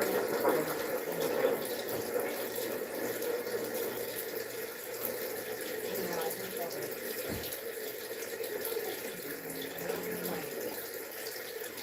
Like.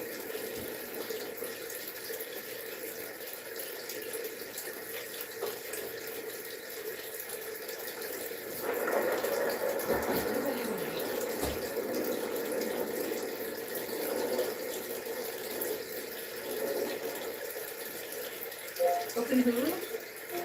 Okay.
Open Hulu?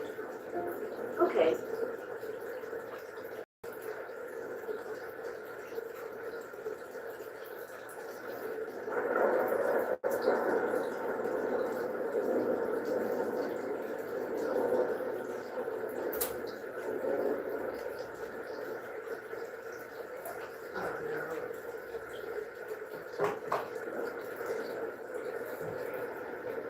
We're having this thing that goes on with my.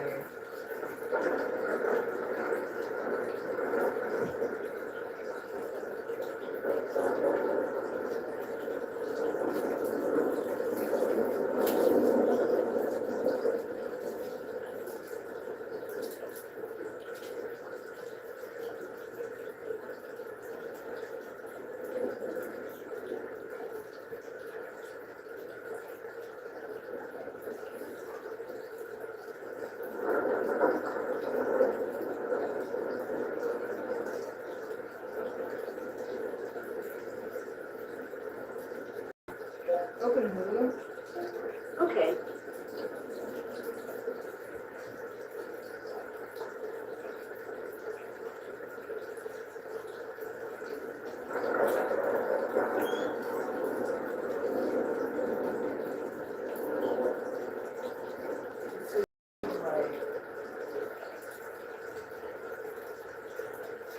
It's not normally what goes on.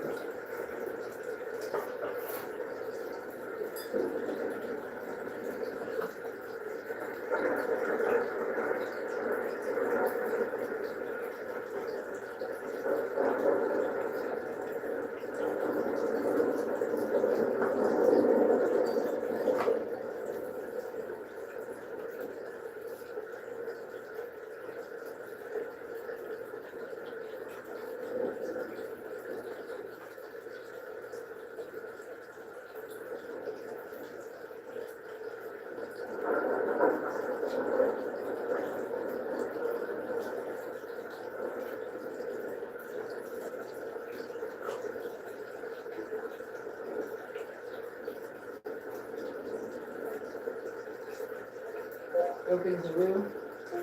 Okay. I don't know why it keeps doing this. So it was a fear.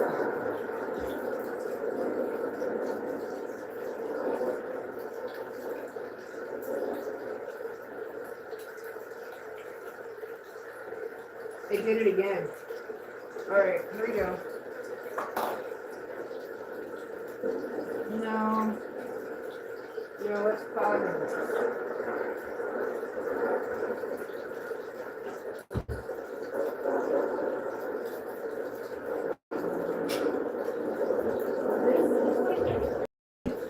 That like happens that takes up like most of my day. Like basic thing I'll plan to do that's only gonna be like a 15-minute thing will take me fucking 45 minutes to accomplish sometimes.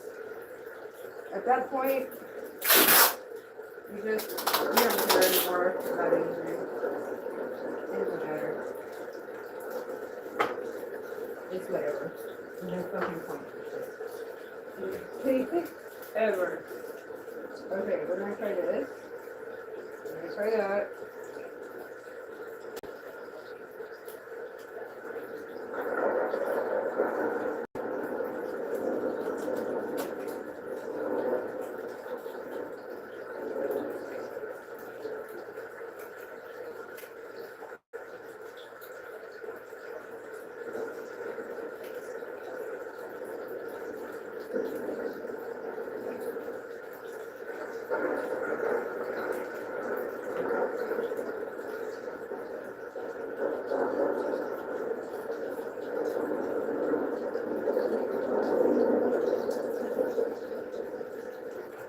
I feel like it's gonna work this time because I did some reinforcements, but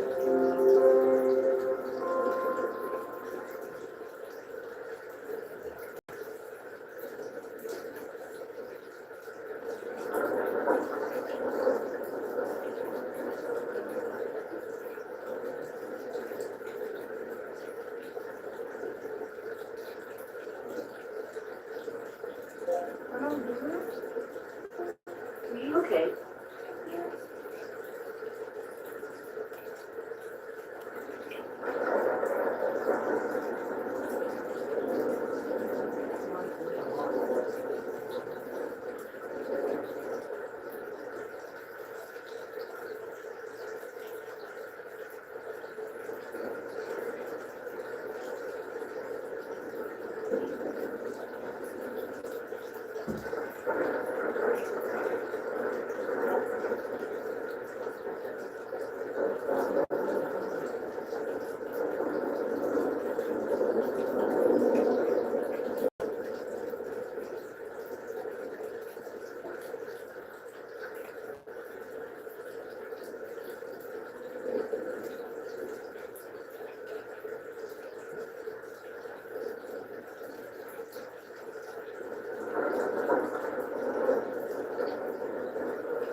Oh, you're getting the fire lit. Very good.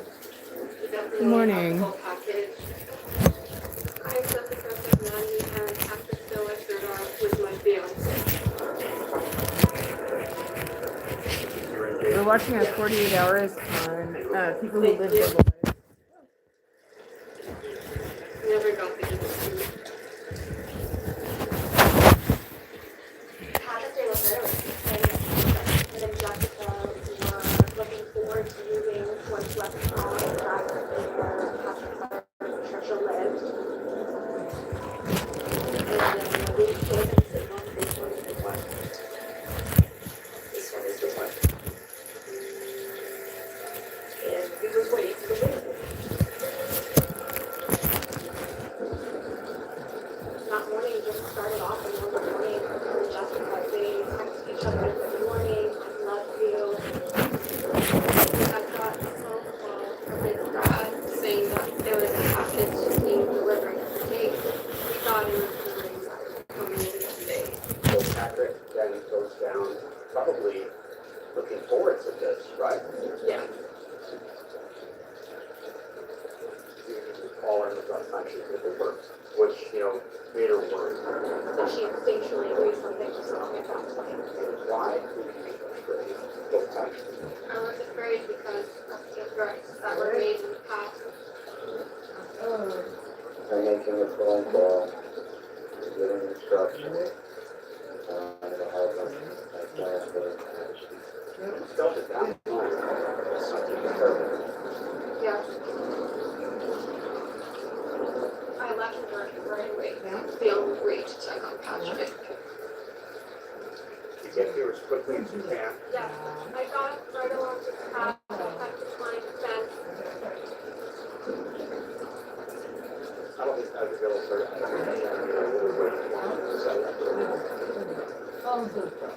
There's a shot flyer. Patrick was in multiple times. We hear that still can't push your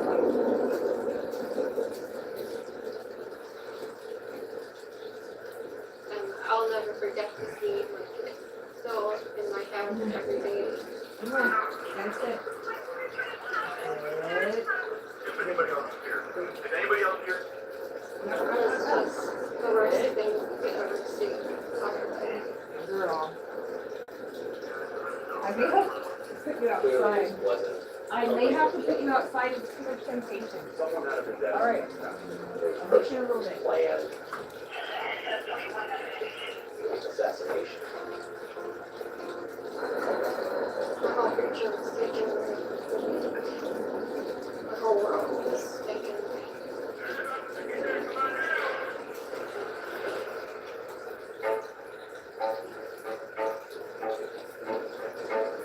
Where is...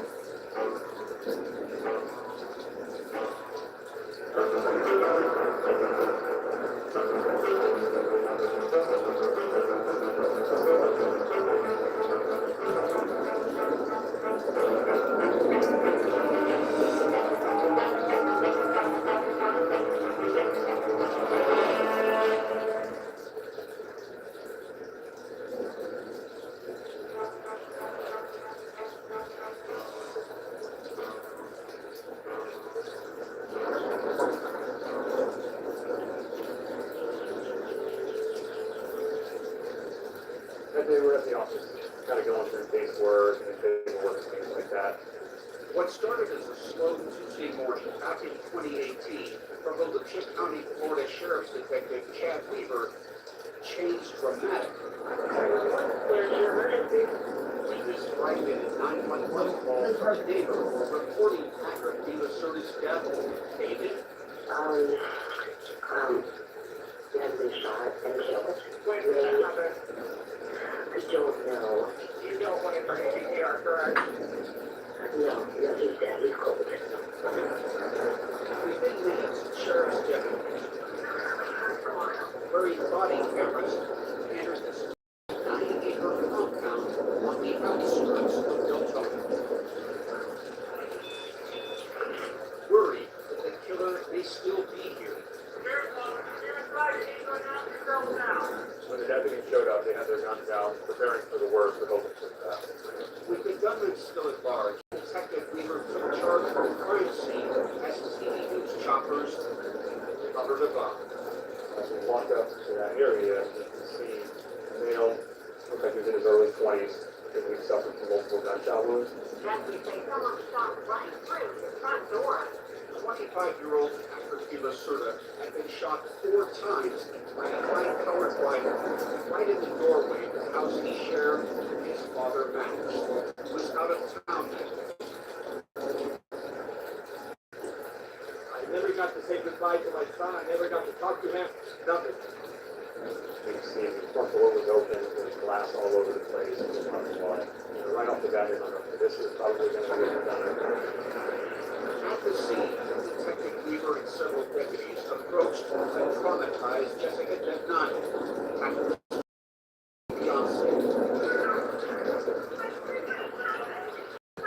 I was just walking circles around like the front yard, just pacing up and down. You believe her? Stay here behind the tree. Just 2 months earlier, at this very location, Patrick had popped a question to Jessica and presented her with this temporary engagement ring. It just came out of nowhere. He was out, like, you know, will you marry me? And What did you say? of course I said yes. I was so excited.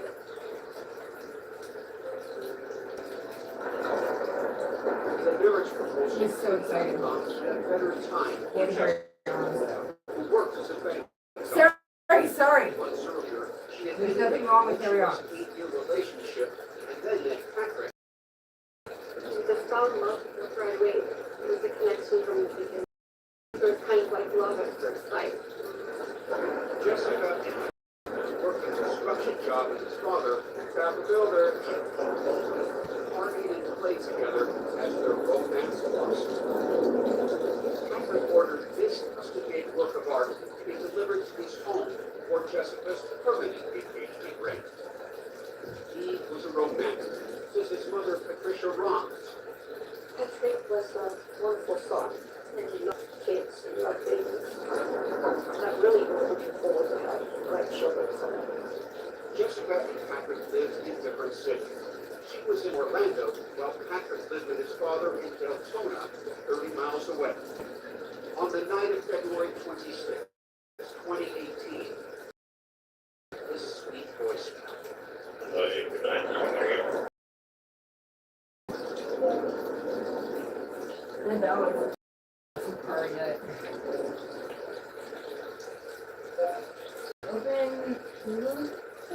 Okay.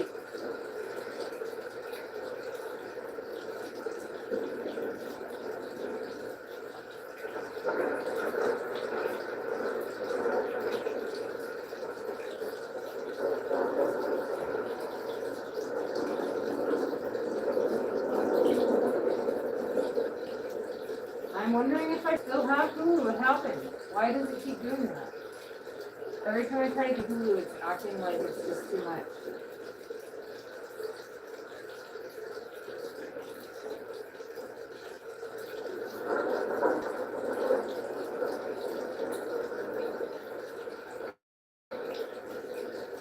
Potato head.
Alright.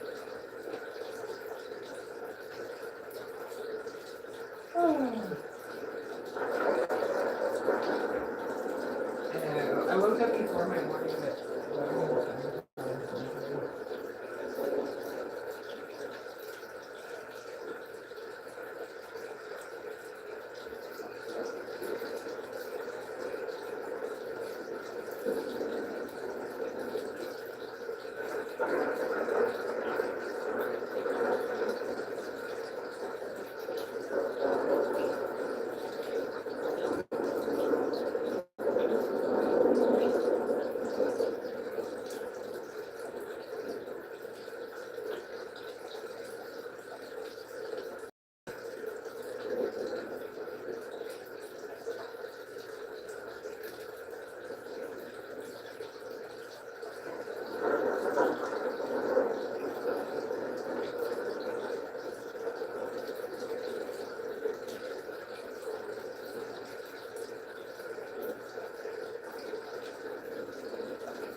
really, really good.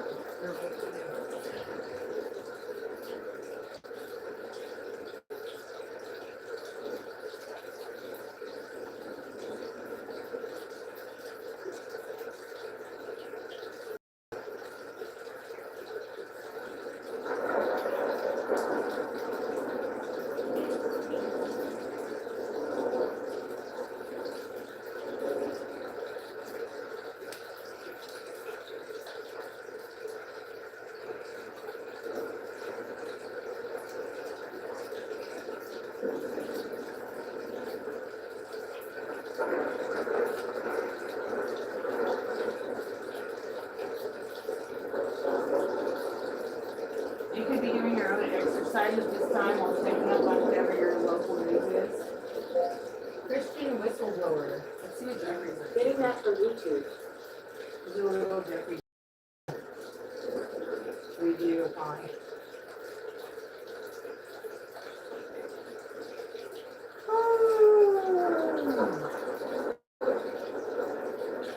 The hills are alive with the sound of music.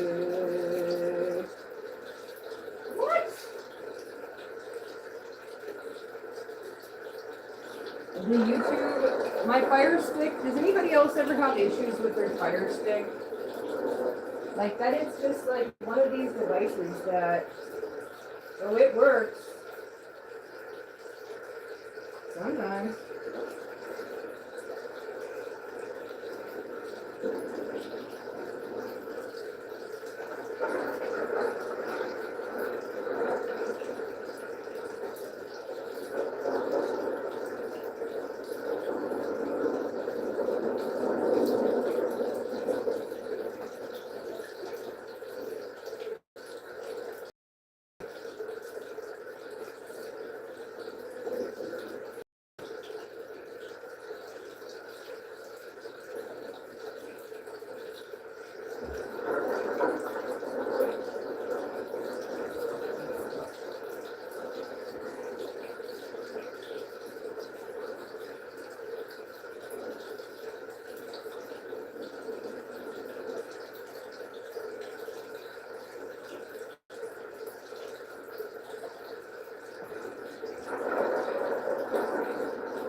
Can we open YouTube, please?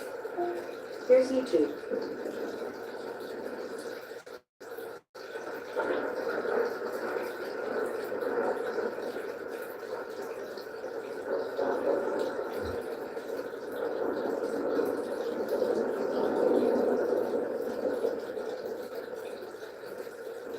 Did we do it again? How is this even possible?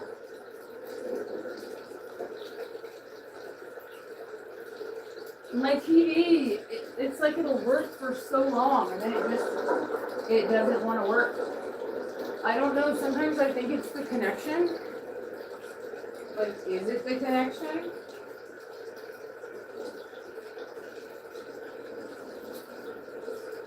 It's whatever. You have problems. You, not me, you. Okay, give it a second, hold on.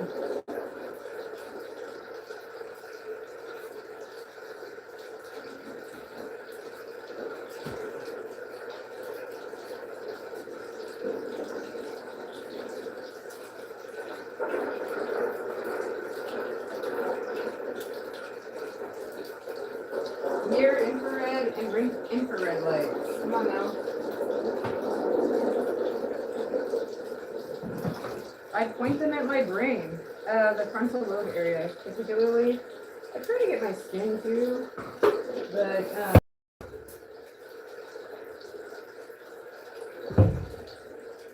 lot of people will point out that the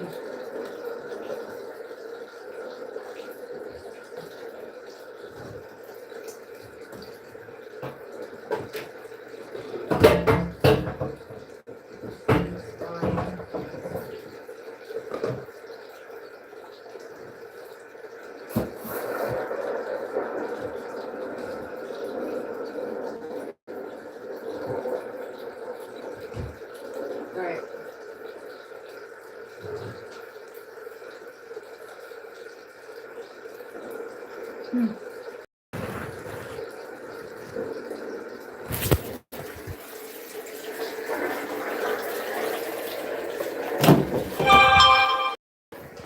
We're gonna get to witness this. Super cool. Let's see.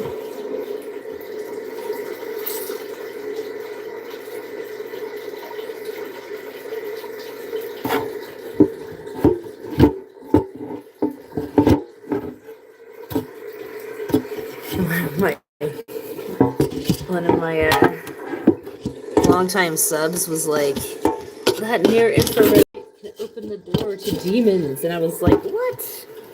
The parent breaks open the mitochondrial. Near infrared and infrared lights. So one of the things I do besides taking ashwagandha and eating my fruits and vegetables is I do take ashwagandha. To try to help my brain to work properly.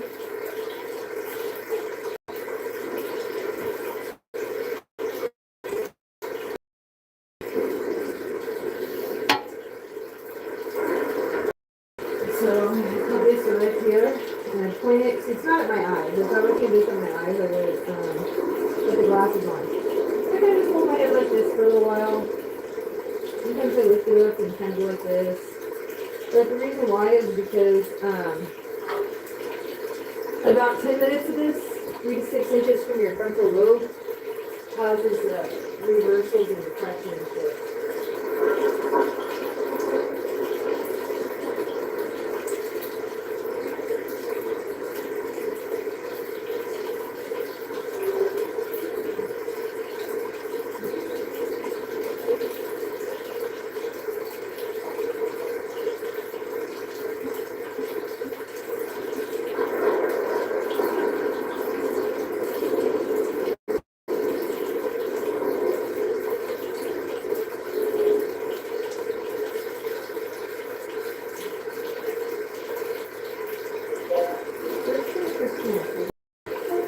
Getting that from YouTube.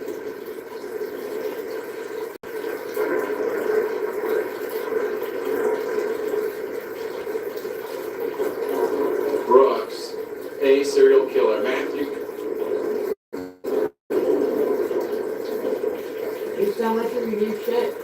Oh well. You know what?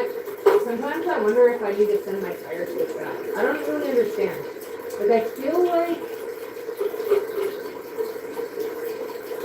my fire stick should be like one of those things that should like work regardless. You know what I mean?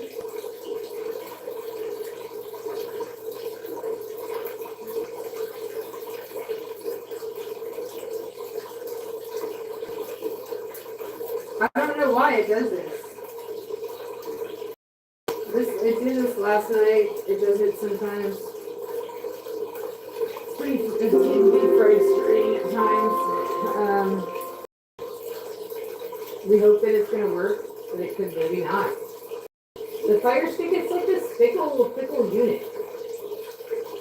Now when I'm doing this like near infrared on my brain, I try to do like eye yoga, which is like when you start to move your eyes around and do your box breathing and stuff. I'll turn the volume. Turn captions on so I don't get a copyright. Can you search for the Christian whistleblower? Somebody's had on here recently. Bodies in low places, could Garth Brooks be a serial killer? Absolutely. I mean, my first thought upon hearing the title is I've heard a lot of these people are serial killers. A lot of them. Well, now that YouTube's off again, so fuck that. We don't get to watch that anymore. I don't understand what's going on with my fire stick, and it's kind of frustrating me a little bit. It is frustrating me because it should be working. And I barely bought it. I don't know if anyone else has had this issue with their fire stick, that if you just like the wires get finicky so fucking fast that it makes you feel like, what the fuck, fire stick? You need to get sent back home? Home on the range? With a deer in the Antelope Range, the glue factory of the fire sticks? What needs to happen to you? Yeah, well, I can do whatever I want. I look at the view, I say what I think about that, I check out Jordan's channel, I can talk about that, I'll do it, whatever I want.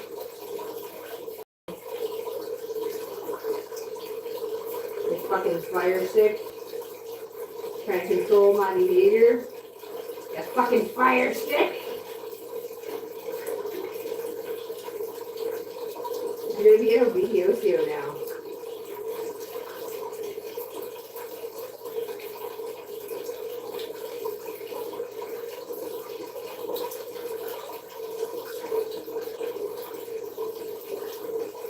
Search for Irene World.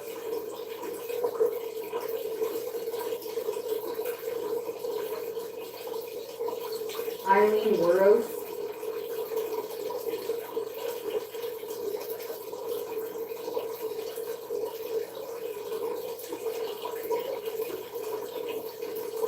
Just like that. You see that?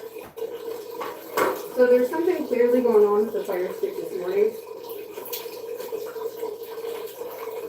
To where the issues of the fire stick have gotten where it's like, what the fuck?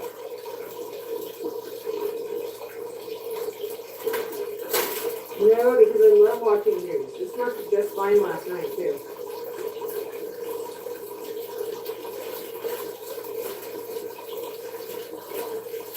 We've tried moving the fire stick around. We have tried pickle farting with the fire stick. We have tried a lot of things. But this fire stick is starting to be a menace. This is not the first fucking fire stick that I ended up doing some weird duct tape regimen just to fucking try to keep the pizza at this point, you know? Just gonna keep a little TV on. And all you're doing is giving problems, fire stick. You're supposedly a simple little device. What happened? What happened that made you feel that you needed to be so complicated? Who told you that you were just fine how you were? Perhaps the people who told you that you needed to change, fire stick, maybe they lied to you. Did you think of that? Well, I thought of it. Look who's got your back. Maybe it's not Amazon after all. Maybe you need to start thinking about that. Now, little fire stick, let's try this again. We're going to take this precious little wire of yours. We're going to try running it. Yes. This is so fucking confusing. Which wire goes where? Which wire goes where? I don't understand. Which box is it? Fire stick. They all look the same. Well, if you try to put it here, it could be a wrong box, but last night the same box worked perfectly. I'm not going to listen to this wrong box business. Take this one out. Take this one out. Okay, unplug the water fountain. No, that's the TV. Unplug the water fountain. I kind of still hear it, don't you? Where does this go to? Go somewhere. Oh, you go to the light. Okay, hold on. And unplug the water fountain. Okay. Ow! If it will sit still, we might have a little plan on here. So you don't be overly impressed by my accent. It took me many, many years to try to get it just right, and now I can show it off just for you, so you can be like, oh, it's just so amazing. Look at that. Have you ever heard anything? Oh, it's really good. I'm shocked, actually. I thought it was going to be terrible, but oh, it's halfway decent. Okay, whatever. Just trying to come up with small talk while I try to fix my fire stick. I'm having a crisis. If anyone has ever stick do this and had issues, if you're watching right now, if you're that one person watching my show, have you ever had a fire stick and then had that fire stick give you an issue? Nah, I only work like this. Nah, I only work like that. I am the fire stick. I am not the stick of fire. If I am broken, you're gonna call the people, tell them I'm broken. Go get yourself a brand new fire stick. See if that helps you. Thanks, fire stick. It didn't help. It was gross.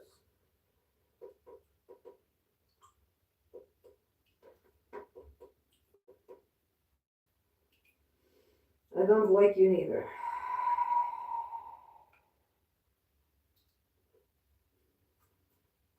Okay.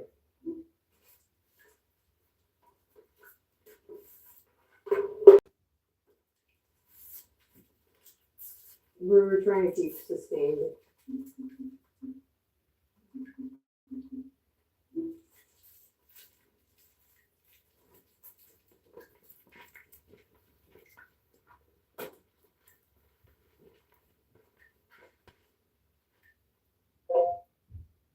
Eileen Rose. Getting that from YouTube. Same ways.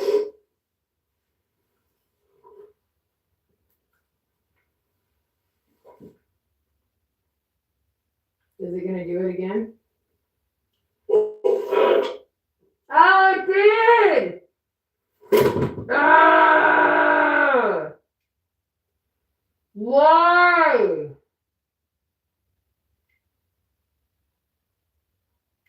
You know what I'm wondering? I would turn my mobile hotspot off for a while. This is just getting to be a little too much. I really like watching news in the morning. Sometimes, at least I'm doing something else in the meantime, like putting a little red light therapy on it, but this is a little too much. Like, is it really necessary for the fucking, seriously, yeah, it turns itself off like every effing 2 seconds. I wasn't doing this last night. I watched TV for a long time. So let's talk about this. What could be going on? Could it be that my mobile hotspot needs to be turned off and turned back on? Let's try that because it'll kick, if somebody else is using my spot, it'll kick them off. Hold on. I'll be back. Hey, happy May 1st. Dead wolf. Let's see. It really could be both. It could be the combined action of maybe, I don't know. Usually they work fine at the same time. We're going to try again. Back to the frontal lobe stimulation. You're not, like, I keep my eyes, I have these black light glasses. Where if I get my eyes in front of it.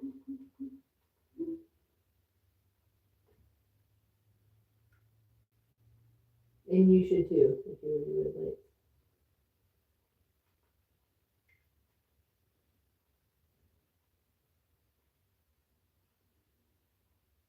Let's see how far we get.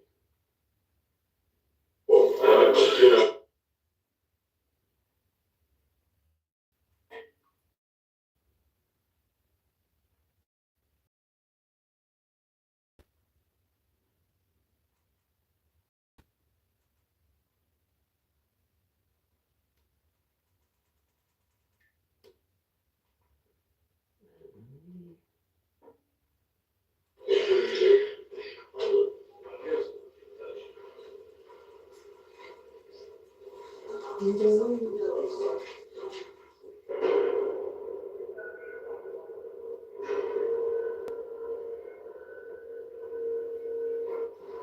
got a message that Eileen wanted me to meet her at the local jail.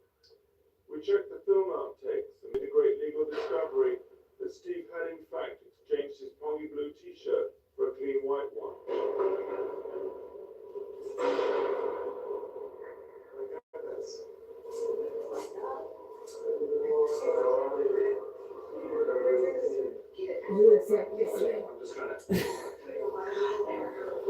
I'm just gonna. You'll mute so I get copyright.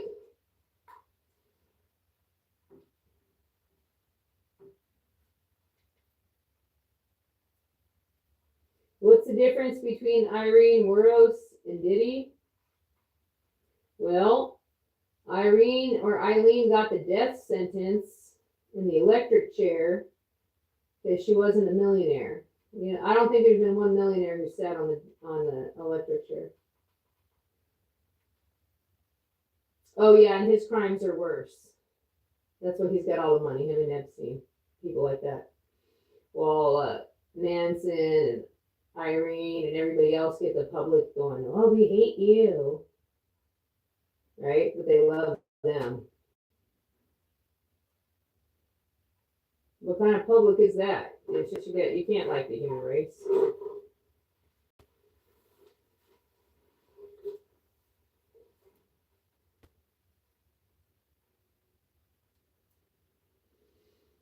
No, I find her to be a very beautiful woman. It surpasses beauty. Some things are more important even than beauty.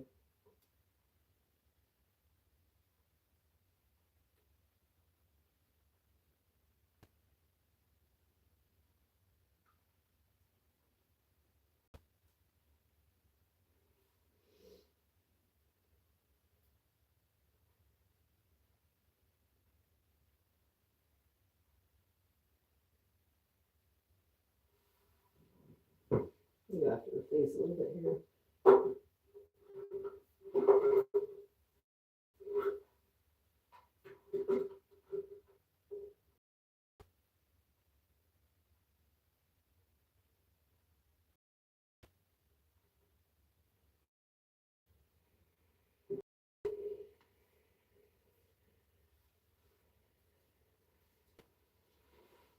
we're gonna do something different.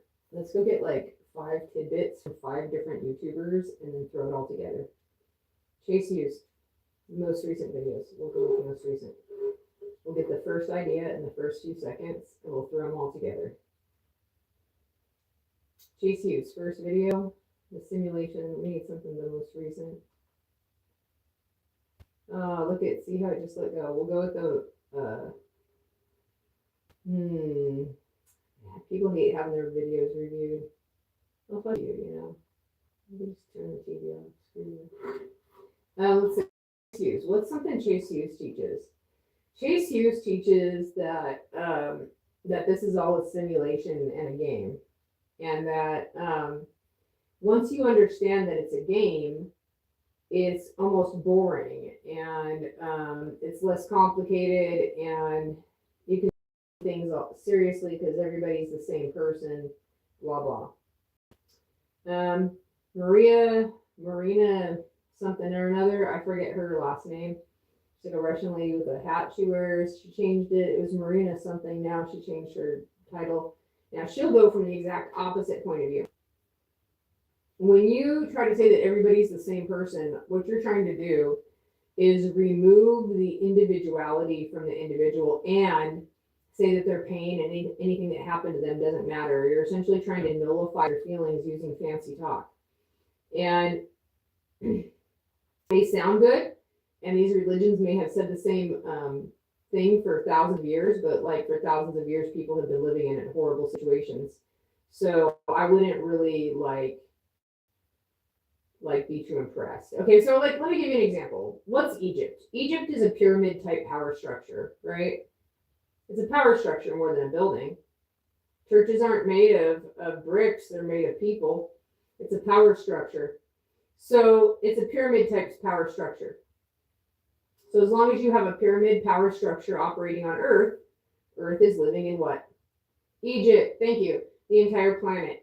So when we look at the first commandment and it says, I'm the Lord your God, who brought you out of the land of Egypt, past tense, fucktard, the whole fucking multiverse is in Egypt. You didn't bring no one out of nowhere. Anybody reading that first commandment would say, who's this idiot? The pyramid is everywhere, from Maslow's hierarchy of needs to foundational structures to how your fucking government works. How dare you say you brought anyone out of Egypt, past tense? You brought Egypt to the forefront, motherfucker. If there's still Egypt here and people be worshiping the rest of the 10 commandments when you haven't done the first, you better pay up, fuckface. Chapter and verse, because what does that mean? Brought you out of Egypt. The whole multiverse is Egypt, stupid. What, did you not look and read the newspaper? Do you not, can't you do that?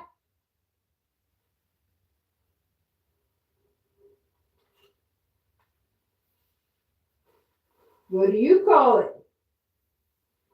Pareto system. That's a fucking Egypt. The literal Pareto system that is our evolutionary system on Earth.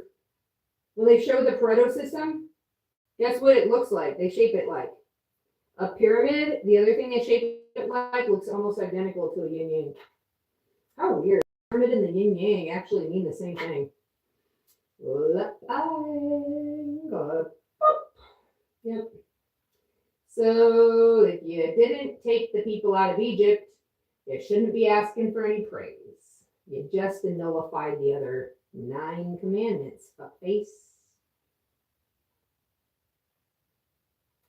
Those commandments are people who've been brought out of Egypt and they're living in some sort of promised land with no pyramid structure, no slavery. You can't mix those two little, you just tried to mix fucking brass and fucking clay in the same 10 commandments and you fell apart and you burnt like hay. Even your bloody fucking stone tablets don't stand a chance, or your ark, because they can't even learn to dance.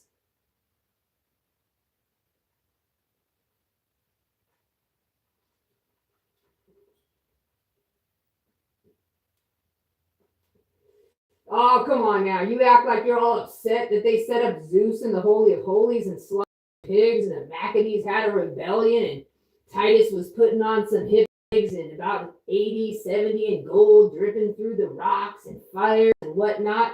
And you know what? You're complaining about it. That's what I heard. Yes, those turds, they put Zeus in the temple.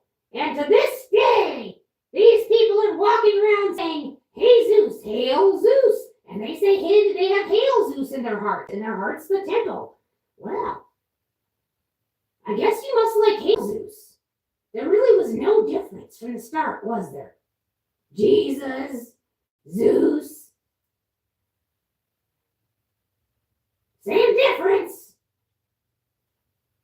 Then if you didn't care about that, then you certainly shouldn't care about Ashtaroth poles or anything else. Just think about it for a minute, buddy.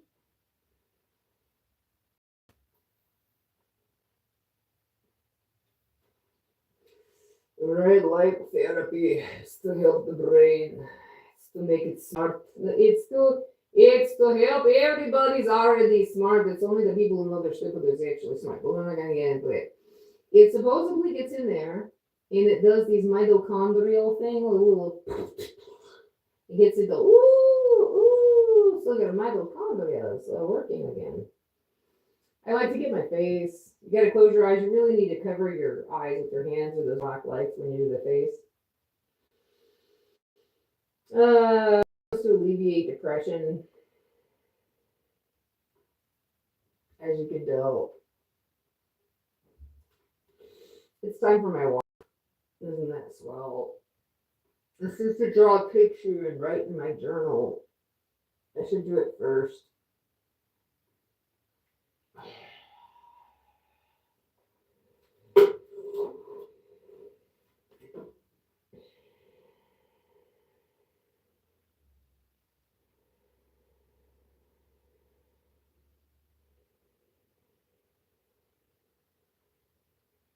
I've been having a hard time doing my drawings. Usually I'm pretty good, but lately I haven't been.